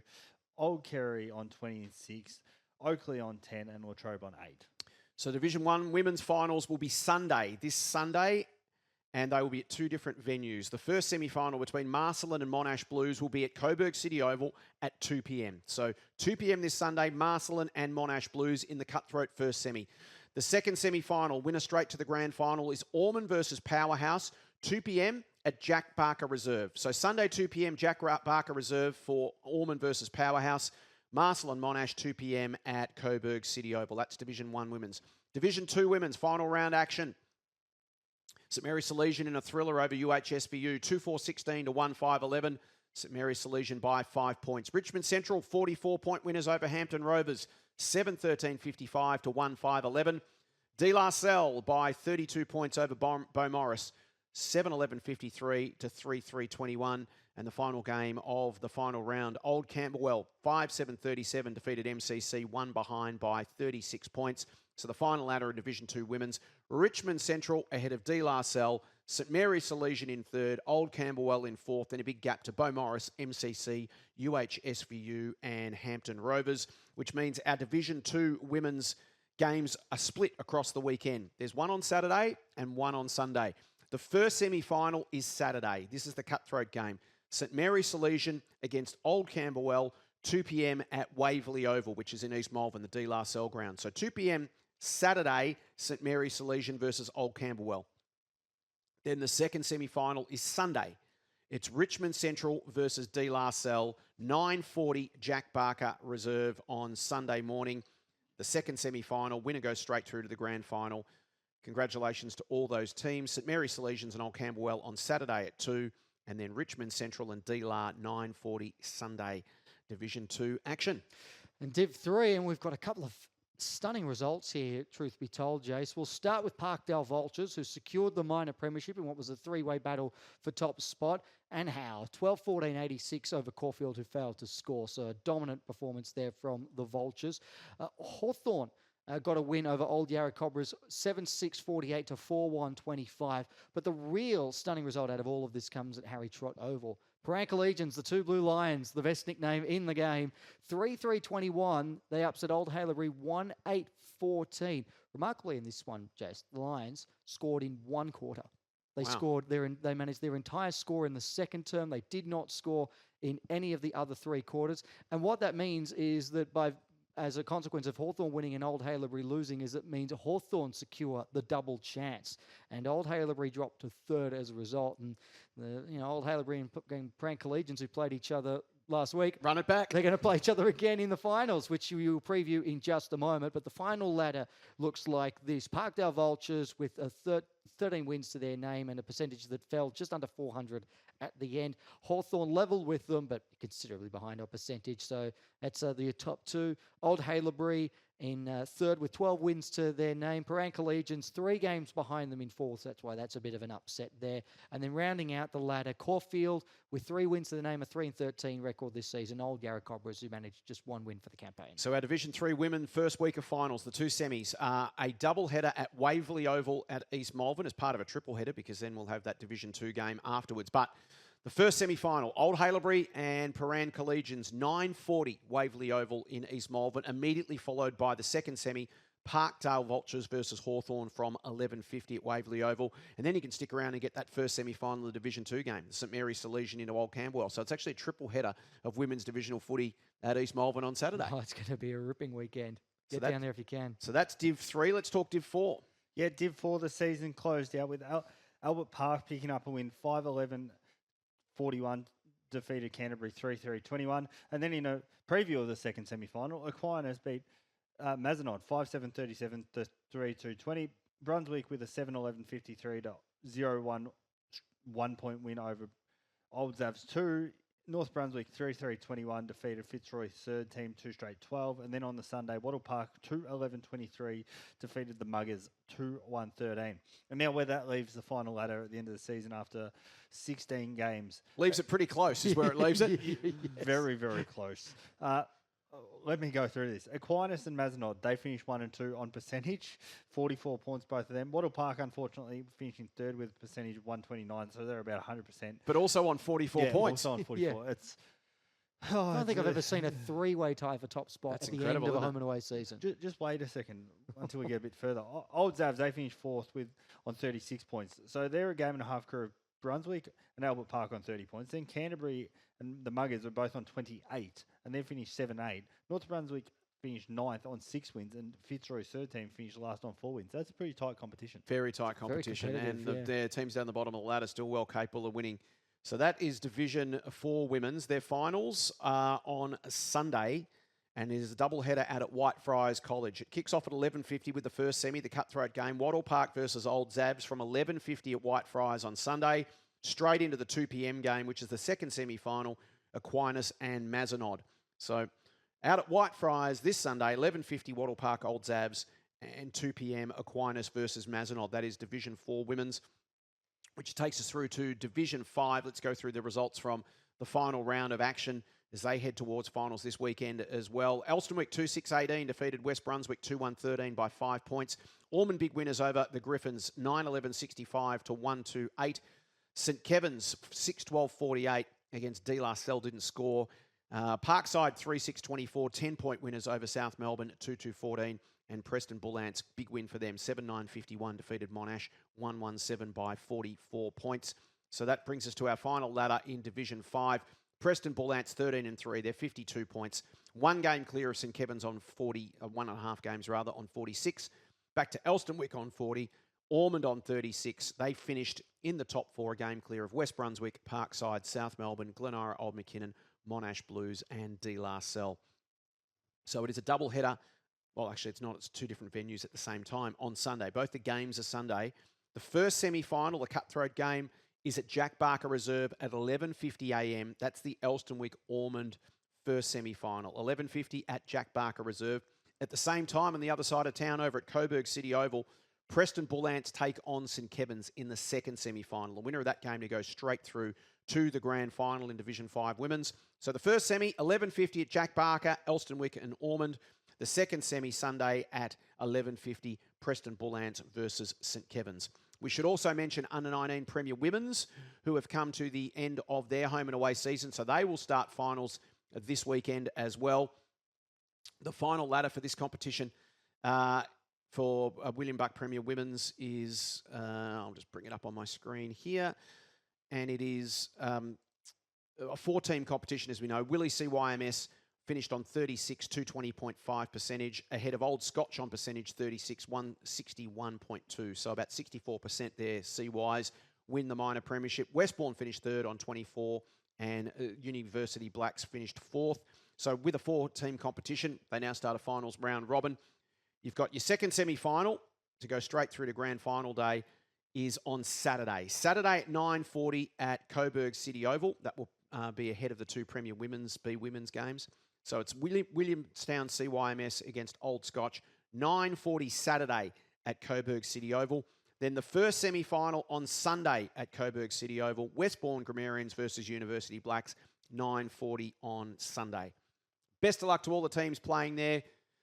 Condolences to those who just missed out, and there were a few hard luck stories. Brayden, there always are at this time of the year. Oh, it happens, and it just shows how important every win is in the context of the season. I know we look week to week, but every little 4 points matters. Congratulations to all who have made it. Best of luck for this weekend. It's going to be a wonderful weekend of women's finals football. Coming up next, we will turn our attention to Holmesglen Under 19 Premier as For the Love of the Game continues. Looking for a new gym?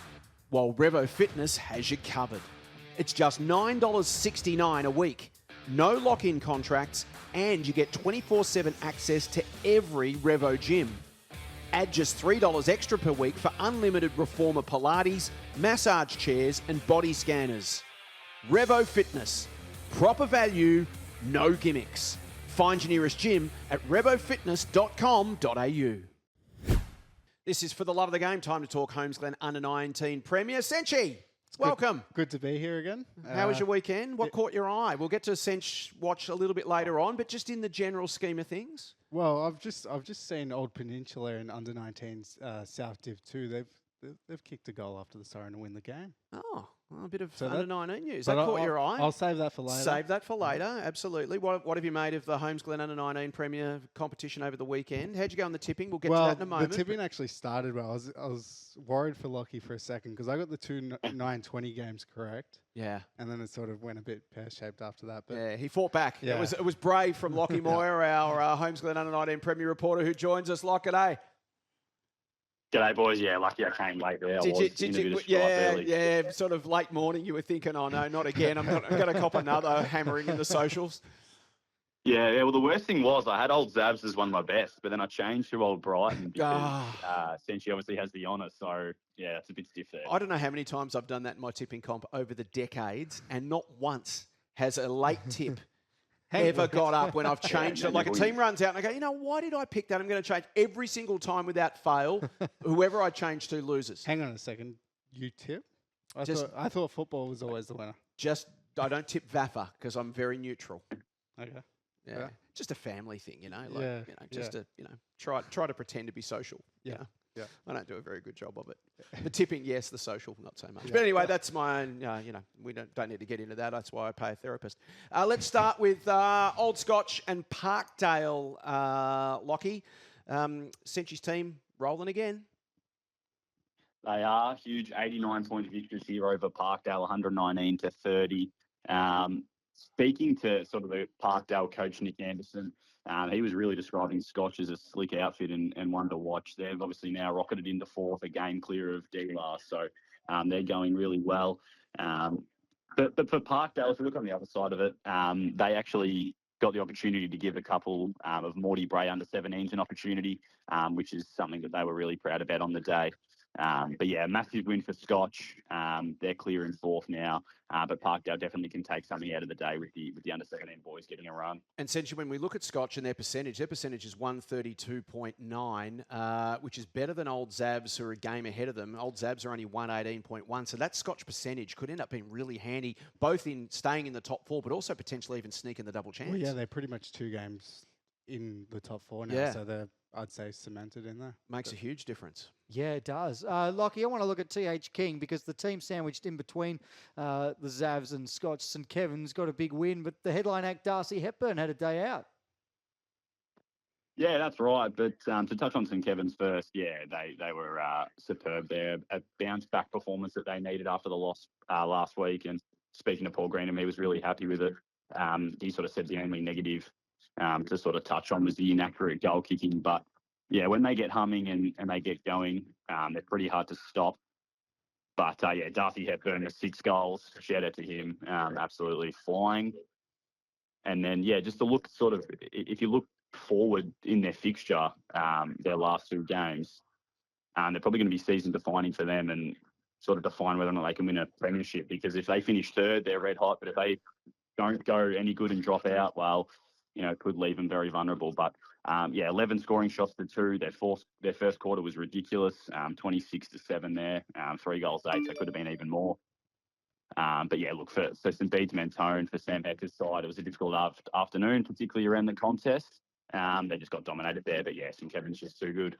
Just on Darcy Hepburn, he's up to 61 goals for the year. His last 5 weeks, he's gone 5, 5, 6, 4, 6. So just very consistent and yeah, dominating. Might get a mention in Time Watch a little bit later on. Potentially. Oh, well, and touching on that, what about the production line of key forwards down at St Kevin's? Like just another one holding fort there. Lockie, if we turn to Caulfield Grammarians, a really good win, especially when they've probably got guys in the seniors we touched on earlier in the show. 17 personnel changes in their senior side the last 2 weeks. A good win over Bo Morris. Yeah, good win. Speaking of Coach Cooper Rule, he called it a win, but a frustrating win. He said they probably weren't at their best. But, you know, as he said to me, 4 points is 4 points.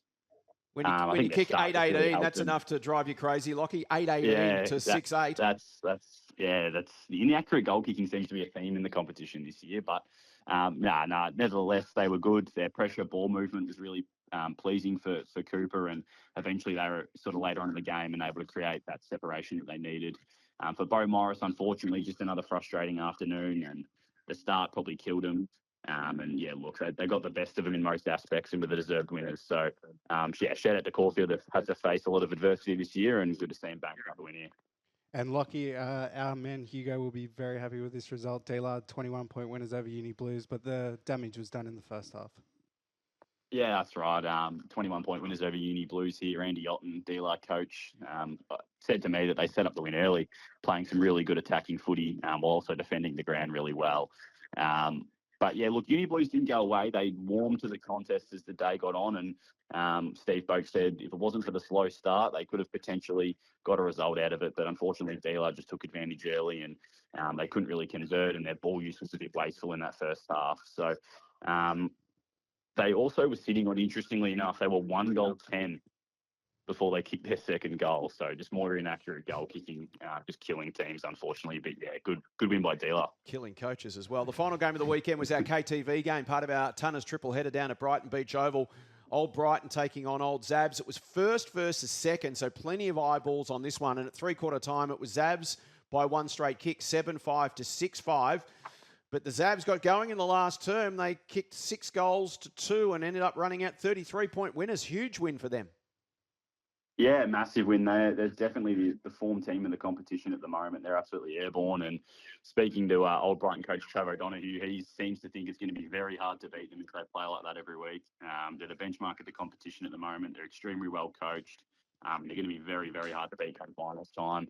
They've got a great group of players there, and they didn't just beat Old Brighton, easily. They beat them in convincing fashion. So, it was a fantastic win from them. Tips time as we look through round 16. As you mentioned, Lockie, you struggled early, but you came home to minimise the damage, let's say. Senchi ended up with 3, you ended up with 2. Senchi on 54, Lockie's on 45, so it's a 9-point lead for the Sench. So you'll have the honour this week. Under 19 Premier, Holmesglen football, round 17. 6 versus 8th, really important game, particularly for St Bede's Mentone Tigers. It's 9:20 at Mentone Reserve. The Tigers hosting Caulfield. St Bede's. St Bede's for Senchi. Yeah, I'll take St Bede's as well here. Parkdale in 9th against Old Zabs, as we mentioned, as hot a team in the competition as there is at the moment, sitting second, 9:20 at Jerry Green. Parkdale or the Zabs? Zabs for me. As much as I'd like to go Parkdale to try and get a strategic tip, I think Zabs will win. That may not be the strategy. Getting up and running at the machine gun nest, not necessarily a great strategy, Yeah. but you never know. Second versus second bottom in this mad season, anything's possible. Uni Blues 7th, taking on the top of the table, Brighton. Will the Tunners bounce back? This one's 11:40 at Crawford. Yeah, they will bounce back, the Tunners. Yeah, they will. They'll win. At the, St Kevin's and DYLAN. This is probably the game of the round, I would think. St Kevin's in 3rd, DYLAN in 5th, 2 p.m. at TH King. I'll go DYLAN. DYLAN for the upset, yeah. Oh, here's the opening. I'll go St Kevin's. There we go. Just get one back here, hopefully. And our KTV game, part of a double-header down at Camberwell. This is a 4 o'clock game, so a bit of Saturday night footy. You can tune in and watch the second half of this one after all the other games are finished around the competition. It's Old Scotch and Bo Morris. Senchi? Scotch for me. Lockie, just before you tip, one of the Scotch players messaged me after the result on the weekend, and he said, when will Lockie learn? Because you keep tipping against Scotch, so will you do it again? No, I won't do it again. I'll finally cave. I think they'll beat Bo Morris at home. But, yeah, look, I think they've definitely had the better of me over the last few weeks. But maybe Old Brighton to knock them off next week. Maybe, see what we can do. You've sort of been the kiss of death, though, on Old Scotch. They may not want you to tip them. Every time you've tipped them, they've lost. And every time you haven't tipped them, they've won. So we'll see how that all pans out. Lockie, hey, thanks for your time, mate. We'll catch up with you again next week. No worries, boys. Thanks for that. Footy finals are almost here, and there's no better way to kick them off than at the 2026 William Buck VAFA Finals Luncheon. Join MC Nat Edwards, AFL legends and Brownlow medalists James Hurd and Jimmy Bartel, plus Jason Bennett and the VAFA media team for a live For the Love of the Game finals preview. Friday, September 4th at the RACV City Club. Enjoy a premium 2-course lunch, beverage package and an unforgettable afternoon of football stories and finals insights. Book your tickets now at vafa.com.au. Don't miss out on one of the biggest events on the VAFA calendar. Time now for Cench Watch. Hello, Senchi. Hello, Jason. How are you? You have got an action-packed Cench Watch this afternoon. What do you got for us? Let's start with the undefeated teams. So we had, what, 4 coming into last week, were we? Collegians Premier B Men's, DLA Premier B Men's Reserves, Wattle Park in Div 3 Men's, and Masala in thirds, Div 5. Who's your lock for the flag at this point? In what competition? No, out of these 4. I'll go Wattle Park. Wattle Park. I'll go My Animals. To go all the way? I'm going to interrupt. Cench, I'm going to call you out. Fitzroy Reserves haven't lost. And Fitzroy Reserves. So that's 5. There's 5. Poor Roy Boy, 16-0 here, with a percentage of only 558. What have they done? How have they hurt you? I do apologise to all Fitzroy. There is a lot of sections, I'll give you that. Yeah. So 5, we're at 5 undefeateds. We're at 5. And you still stick with the Animals as being your lock to win the flag? Yep, I reckon someone can beat Collegians. Okay. Yep. Who do you think is most likely to do it? You tell me. You're the one who reckons it can be done. We tried before. I said, what's your power rankings? He basically just read the ladder to us again. I'll go dealer. Okay. Dealer. Yeah, these guys have been asking me for 17 weeks, and I still can't take it. He said he'll tell us in a month. How useful. Hey, this time of the year with finals, and we're going to get into exactly who's playing who very, very shortly. But it does make for history, particularly in the women's competition, and some great results for the team just right here next door to us. Yeah, so Elsternwick made the finals for the first time in the women's. Yep. The women's, they finished 3rd in Division 5 women. So yeah, congratulations, great effort from them. Great for their program. We've had a lot of young guns come out of the VAFA playing VFL this year. And at the start of the year, I think we had 114 or something like that on the list. And we saw another make their debut on the weekend. Yeah, Josh Cole, VFL debut for St Kilda. He was just surrounded by VAFA talent. Yeah. Everywhere he looked on the field, it was this bloke's from St Kevin's, this bloke's from wherever. Yeah, unreal. Over to Q in Division 1 men's. They had 29 they kicked 29 goals on the weekend. They had 17 individual goal kickers. No one kicked more than 3 goals. Have you ever seen anything like that before? That is incredible, isn't it? 29 goals and the most anyone kicks is 3. Yeah. So that's it went like 3, 3, 2, 2, 2, 2, 1, 1, 1, 1, 1, 1. Yeah. It'd be a bit stiff if you were playing in the forward pocket and you ended up not kicking one. No, it's a coach's dream that they love sharing the goals around. They love individual goal kickers. They don't like the bear in the square kicking a bag anymore. So no, they'll be wrapped with that. And we had an after the siren winner over the weekend. Yep, Kip Smirk from Old Peninsula in Kip's work. Yeah, well, however you want to say He it. was smirking, but I think it was Kip's work. You've been known as the smirker around here at the VAFA. Holmesglen Under 19 South Div 2 men. So down by a point, about 15, 20 metres out on a slide angle. Puts it through for a 5-point victory over Parkdale. Well done, Kip. Good work from you. Good win for Peninsula. Another, speaking of young guns who are doing great things and impressing people, one of your favourites, Jethro Gunn, down at the Jackers. Well, yeah, favourite of the pod. Just looking at his stats right now, 45 touches against Old Camberwell, 16 contested, 10 marks, 8 tackles, 7 clearances. Best on in a big win, you could say, Matty? Yeah, no, we touched on it in Prem Bay. Really important win for the Jackers to get back on the horse and back in the top 4 against a side that are gunning for that 4th place in Old Camberwell. So that's a huge win. Just quickly, will Ajax play finals? I think they might. That's a I think they might. Definite maybe. I'm sure I don't know. I feel like they might miss. I think they've got a game against DLA this week, which might prove pivotal. That's the must win. Over to another young gun, this time in Prem C men's, 20-year-old Alistair Maguire. 36 touches, 18 marks, 18 intercept possessions, 9 score involvements, and 8 contested marks. Wow, that's a good day from Al. So I'll go, watch his highlights now and see what he... There is so much great young talent in the competition this year. It's incredible. The Rising Star Committee are going to have an incredibly difficult job at the end of the season to try and sort through winners in both the men's and women's competitions. Yeah, good luck to them, I say. Yeah, fortunately, apparently they're very, very handsome, so I'm sure they'll do the job well. It is finals time. As we mentioned, we're going to go through some who's playing who shortly. But when it comes to under-19s and thirds and things, well, it's a numbers game, and no one does the numbers game better than Zabs. Yeah, so thirds Premier Men's qualifying final this week. Olds the Varians v Olds the Varians. Who gets home ground advantage? The Zabs. I have to try and find a way to find a neutral venue. What about team selection? Like, sorry, we're dropping you to the second thirds.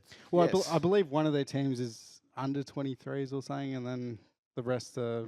Don't quote me on that, but yeah. So Look, I mean, they are the absolute benchmark, aren't they, when it comes to, you know, the pathway that they've built between their school and their footy club is to be applauded. It's the benchmark, really. It's the blueprint that every other club aspires to, Brayden. Yeah, it's huge numbers. You don't really see those anywhere in a time where numbers are depleting at many footy clubs, especially the reserves, the lower grades. It's a phenomenal effort to Zavs, but I'm going to back Zavs 2 to get the job done. Yeah, okay. Oh, and an upset over Zavs 1. Yeah. The traditional rivals. See, I would tip, but it will probably be a draw. Yeah, and I'll get it wrong, so I'm not going to lean into that. Old Melburnian's old Ivanhoe stats have just come through literally right this second. Breaking news. From Premier B men's on the weekend. Lachie Templeton's dropped 203 ranking points for the OMs, 44 disposals, 21 contested, 10 clearances and a goal. That's a fair day's work. Wow. In a 6-point victory over. Do OMs make finals? I'm not kidding. We'll be here all day. We can go through literally everyone. So we have got finals this weekend, Senchi, and a whole bunch of great VAFA finals content coming your way on socials over the coming weeks. It's a really exciting time. Finals run, I think, over 6 weekends between now and the end of September. It starts this week. We've got lots of thirds footy, thirds Premier Men's, as we mentioned, thirds Division 1, 2, 3, 4, 5, 6, 7 for men's. All the women's divisional finals as well start this week. Division 1 women's through to Division 5. Premier B women's as well, their finals are on. And the Holmesglen Under 19 Premier Women's also. So a packed schedule. For all the details of who plays who, when they play, where they play, etc., check out vafa.com.au. We're going to have a finals hub with a schedule on it. When you click on the main page, you can click on that article and it'll have exactly who's playing who, where and when. Lots to keep track of, Senchi, but it's a great time of the year. This is why we do it this time of the year, so yeah, looking forward to it. And always great stories to come out of all of these as well. Let's talk goal kickers. We love a spearhead. Senchi loves his big bags and he loves his ton watch. We're going to start with big bags. Week 18, and we had 2 double-figure hauls over the weekend. Your man Hayden Boyce from Mazenod just keeps on keeping on. He kicked another 11. Yeah, what's he up to now? It's up to 75. 75. There's a pulse. There is a pulse. Yes. We'll get to ton watch very shortly. And 11 also for Ari McLeod from Oakleigh Under 19s. Now, you might have remembered last week, it was only his 3rd game of the year. He kicked 11. In his 4th game of the year, he's kicked 11 again. Here's the kicker. He's an under 19 player. He's only 16 years old. What? Wow. And he's kicked back-to-back bags of 11. So he's kicked 24 goals in 4 games. It's going to be a tough night at selection when ROGAN KITTS is sent back to the reserves. For a 16-year-old. They might do a Rene Kink and bring him in for a final or play his first ever senior game at the age of 16. Ari McLeod, that's an unbelievable effort. 11 goals 2 weeks in a row from the 16-year-old at Oakleigh. Where's he been playing all year, or has he not been playing, been injured? Or? Hasn't been playing Oakleigh Under 19s, no. He's been playing local footy or somewhere else. Yeah, he's probably already got 120 goals with that team. Wanted a challenge. Incredible. 9 for ROGAN KITTS, as we mentioned, in Oakleigh Seniors. He's got 74 for the year. Hayden Boyce with 11s on 75. Ben Lauder from Beau Morris Under 19s. He kicked 9 for the weekend. Liam Thomas, you mentioned him earlier, Old Camberwell. He kicked 8. He's got 44 for the year. What a fantastic season he's having. Yeah, no, he's definitely gone under the radar because there's been some good goal kickers in Prem B, but he's been one of them. And 8 goals also for Shani Whiting from Willie CYMS in Premier B Women's. She's got 22 for the season. She's played a lot of Williamstown VFLW, and she was on Carlton's AFLW list in 2020 as well, was Shani. So she kicked 8 for the weekend, which is a fantastic effort from her. 4 players kicked 7 on the weekend. 11 players kicked 6, including Elizabeth Macy from St Kevin's Div 5. She booted 6 for the weekend. Let's talk ton watch, thanks to Sharon. And there's a couple of names that we've already just mentioned. Hayden Boyce kicked 11. He's got 35 in his last 5 games. He's kicked 12 goals in round 12, 11 goals in round 16. He's booted 11. He now leads by 1 goal. He's on 75. He's going to have 2 games left in Prem C, potentially plus finals, maybe 1 or 2 finals. Can he get there, Senchi? He's 25 from home. They play Fitzroy in round 17 and St. Bede's in round 18. You got to believe. Come on. No. Yeah. Or not. Or not, yeah, no. Oh, well, that was Cench Watch. Don't forget, if they lose these next 2 weeks, they don't play finals. Yeah, that's right. So yeah. Any other negatives you want to throw up to just totally take the wind out of ton watch? Or no. ROGAN KITTS on 74. He booted 9. James Stewart only kicked 2 on the weekend. He's on 71. So James has got 2 games plus at least 2 finals. So he's got 4 left, sitting on 71. He probably needed to kick more this weekend. Yeah, he probably needed to go more than 2. Luca Lallo, no goals on the weekend. He's on 68. Pat Carricker from Therry Panola kicked 2. He's also on 68. 4 clear of Mahi Patel, who is on 64. He kicked another 6. He's kicked 26 goals in his last 6 weeks, the 17-year-old at Willie CYMS. What a year he's had. Outstanding, 12 months for him. It's been a bit of a disappointing season for Williamstown in Premier B, but he's been the shining light of the campaign. And they're in the mix in the under-19s, so I'll have to have a look and see whether or not he played. Do you know if he played 19s or seniors on the weekend to make sure he qualifies for 19s? I believe he played 19s. Yeah, we talked about that last week, so he could easily be leading them to premiership glory over the next month or so. Joey Katsubas, who's that man from Masala, who the 21-year-old in his first season, who's come out of nowhere. We hadn't mentioned him all year until the last few weeks. He kicked another 5. He's also up to 64, level with Mahi Patel. He's kicked 31 goals in his last 7 games. He's kicked 18 in his last 3, Joey. So certainly he's found his feet. Also 64 for Tom Gorell, who kicked 2 on the weekend. Darcy Hepburn, we mentioned, kicked 6 for Scob under 19s. He's on 61. 2 for Michael Van Benton from MHSOB. He's on 58. Mitch Brown stuck on 57. And Charlie McIsaac kicked 4. He's on 56. So leading the way, it's 1 goal of difference at the top of the table. Hayden Boyce on 75. Rogan Kitts on 74. James Stewart on 71. Luca DeLello and Pat Carricker on 68. They're your top 5 in Tunwatch. Then in the VAFA Women's, it was 4s across the board. Jordan Mifsud kicked 4. She's on 46. Bella Geetsman kicked 4. She's on 39. Mia Cowan kicked 4. She's on 35.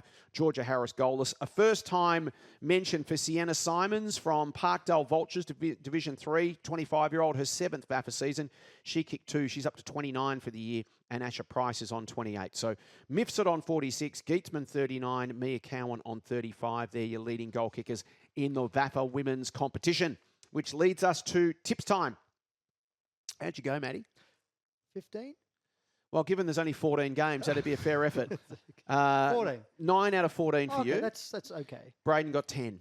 He's always just one up in Yeah. every week. I reckon last week was the exact same. Yeah, that's it. He's just been doing it in increments, one at a time. So the margin now between you is 14, 146 to 132. As we look at, we'll start with Premier Women's, round 17. And the match of the season so far, it is first versus second. Caulfield hosting Old Scotch, 11:40 at Glen Huntly. What a game this is going to be. They are clearly the top 2. They'll meet again in a couple of weeks in the second semi-final. Who wins the warm-up game at Glen Huntly, Brayden? The Cardinals to remain unbeaten. Old Scotch. Caulfield. And Caulfield for you. Old Brighton in 5th against Old Geelong in 6th. Massive game, 11:40 Brighton Beach Oval. I'll go Old Brighton. Yeah, I've tipped Old Brighton as well. Westbourne versus St Kevin's, 9th versus 8th, 2 p.m, Andrew Park. St Kevin's. St Kevin's. And the final game of the weekend, a critical one for Brunswick. West Brunswick 3rd, Fitzroy are 7th, 2 p.m. at McAllister. The Magpies. Yeah, West Brunswick. Pies for both, and Q have the bye. Across the page to Premier B Men's, round 17. The critical game, Old Geelong, 8th, but still in the mix. Old Camberwell, 5th, but still in the mix. What a game this one's going to be. Brayden, you're on it. Tom Gorell to be amongst the big bags next week and win the game for Old Geelong. Yeah, I mean, it's hard to get a read on a lot of teams. Old Camberwell have been the one I've struggled to get a read on most. I'm going to tip Old Geelong here. Old Geelong, Senchi? Old Geelong. Old Geelong across the board for the upset, 8th to beat 5th. The bottom 2 teams, Willie CYMS 9th, Old Ivanhoe 10th. Old Ivanhoe, as we know, are going to be relegated. Willie are fighting for their life. It's highly unlikely. They've got to win this game and win it well. The Hoers are going to drag Willie down with them, I think, here. Okay. I'm going to go Williamstown. They've got something to fight for. Yeah, I'll go Williamstown as well. 6th versus 7th, another critical game in the middle of this ladder. I know we say it every game's critical because it always seems to be 2 teams next to each other on the ladder every week. Beaumaris 6th, Old Carey 7th. The winner's still alive. For the loser, it's almost curtains. It's going to be very hard to make it. Old Carey's form, I think, is just going to stack up, and I reckon they're going to keep rolling, and I'm actually thinking they're going to finish 4th. You reckon they can do it again and roll in and take the last seat? Yeah, well, it's... I mean, depending on if Ajax get up, the loser of this one, their season will be done. Yep.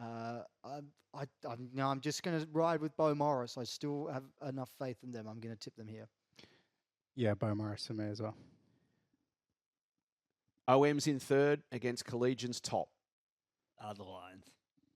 Yeah, Collegians. I went Williamstown against Collegians last week. I'll stick going against Collegians. OMs for me. It's a bit of... He's got nothing to lose, Senchi, and then he just knows he can whack it on socials, and he tipped this. Yeah. Well, this is a tricky one for all Melburnians because they've obviously got Collegians, but their percentage compared to everyone else around them leaves them vulnerable. If they lose this match, they could find themselves outside the four with the game to go and with a bit of percentage to overcome too. Do we know if Collegians have started resting players or? Not sure. I mean, based on the score at the weekend, I don't think that's started yet. Well, this might be the week to do it. I don't think that will matter, to be honest. I think their depth's far too good. Okay. And then, arguably the biggest of them all, Ajax 4th against DYLAN CENCH 2nd. Oh, I'm going to go DYLAN, and they'll lock up the double chance as well. Yeah, DYLAN. DYLAN across the board. That's definitely, I think, the toughest to tip this weekend in Prem B. William Buck, Premier Men's, round 17, penultimate round action. All these games at 2 p.m. on Saturday. This one you'll see live on VAFA TV and listen live with our SEN call team led by our own Matthew Donald from 1:45 Saturday. It is a must-win for the Bloods. Old Haileybury versus Old Zabs at Princess Park. We saw St Bernard's last week on their own deck drag a top team down. Can the Bloods do it this week? I don't think so. I think Zab's just starting to get that game in the right order for the real stuff, and I think they'll win pretty comfortably. Yeah, they're just getting stronger with names coming back the last few weeks, the Zabs, and I can't see them falling here. Can you mount an argument for the Bloods, Senchi? Unfortunately, no, Zabs. Old Scotch versus Uni Blacks. You'll also see this game on KTV live and exclusive from 1:55. Actually on VAFA TV as well, Scotch and Blacks. From Camberwell, who do you like? I think that's 1:15 start, Jason. Oh, it's the earlier game. Yes, that's right. They've got the big 4 games in the one day. Cardinals for me. Yeah, Cardinals. Yeah, Cardinals with Harry Dixon back in the lineup. Which means Blacks will come to round 18 still in the danger zone if that eventuates. University Blues versus Caulfield, 1:55 KTV from Melbourne University. The Blues. The Blues will bounce back here. They won't lose at home twice in a row. Yeah, the Blues. St Bernard's versus Old Brighton. The Snowdogs fighting for their life. And if there's one place you don't want to have to go is the Snake Pit when St Bernard's are fighting for their life. But that's what Old Brighton's got this week. Yeah, I think the Tunners will get the job done. I really want to tip the Snowdogs just for the theatre of it. Yeah, I'm not catching Brayden. We're going the Snowdogs here. Jump on the Snowdogs. Charlie Vague's enthusiasm and energy got you. Yeah, I've been swept up in it. It was a compelling argument. No, and it's going to be quite a crowd there on Saturday. It's going to be a ripping atmosphere. They will play with nothing to lose. And to be fair, neither do Brighton. Brighton don't have anything to lose either, but Brighton also have nothing to gain, and that's the difference. We're just seeing that their function on Saturday. It's Storm the Pit. So, yeah, the Snowdogs for me. Snowdogs for you. Yeah. Ride the emotion to another win and keep it all the way. Wouldn't that create some theatre for the final round? Yep. Wow. And another game which is going to be critical in this relegation race. Old Trinity taking on St Kevin's at Daily Oval. St Kevin's. Yeah, I'm going to go St Kevin's. You're tipping your boys? My boys. Yeah. After 3 years, Matthew Donald just happens to drop into conversation. Yeah, I went to St Kevin's. Yeah. Really? You've kept that very quiet for the last... I honestly thought you guys knew. No. No, I'm going to tip St Kevin's to respond here. Of course you are. That's the problem with the commentator. As soon as people know you barrack for. St Kevin's for me too. St Kevin's for you. And our VAFA media schedule over the weekend, as we mentioned, SEN VAFA TV, Old Haileybury versus Old Zabs. You'll see that live and free on VAFA TV, and you can listen to the call on the SEN app as well with Maddie, Hugo, and the boys. Old Scotch versus Uni Blacks, KTV and VAFA TV. And also, it's the Old Scotch double, because we've also got Old Scotch versus Beaumaris in the Under-19 Premier game, which is the later game. That's the 3:55 at Camberwell, so you can get a little bit of Saturday night footy between Old Scotch and Bowie. And also the Premier Men's clash between the Blues and Grammarians on KTV coming up as well. Congratulations to everyone who has made finals. As we mentioned, thirds Premier Men's, thirds Division 1, 2, 3, 4, 5, 6 and 7 men's. All the divisional women's teams, Premier B women's, Holmesglen Under 19 Premier women's as well, all kicking off their finals campaigns. best of luck to everybody. Congratulations on making it. Best of luck this weekend. Best of luck too to all the teams that are fighting to make finals over the next week or two and to avoid relegation. So much on the line at this time of the year. We'll be back next week to break it all down for you for the love of the game.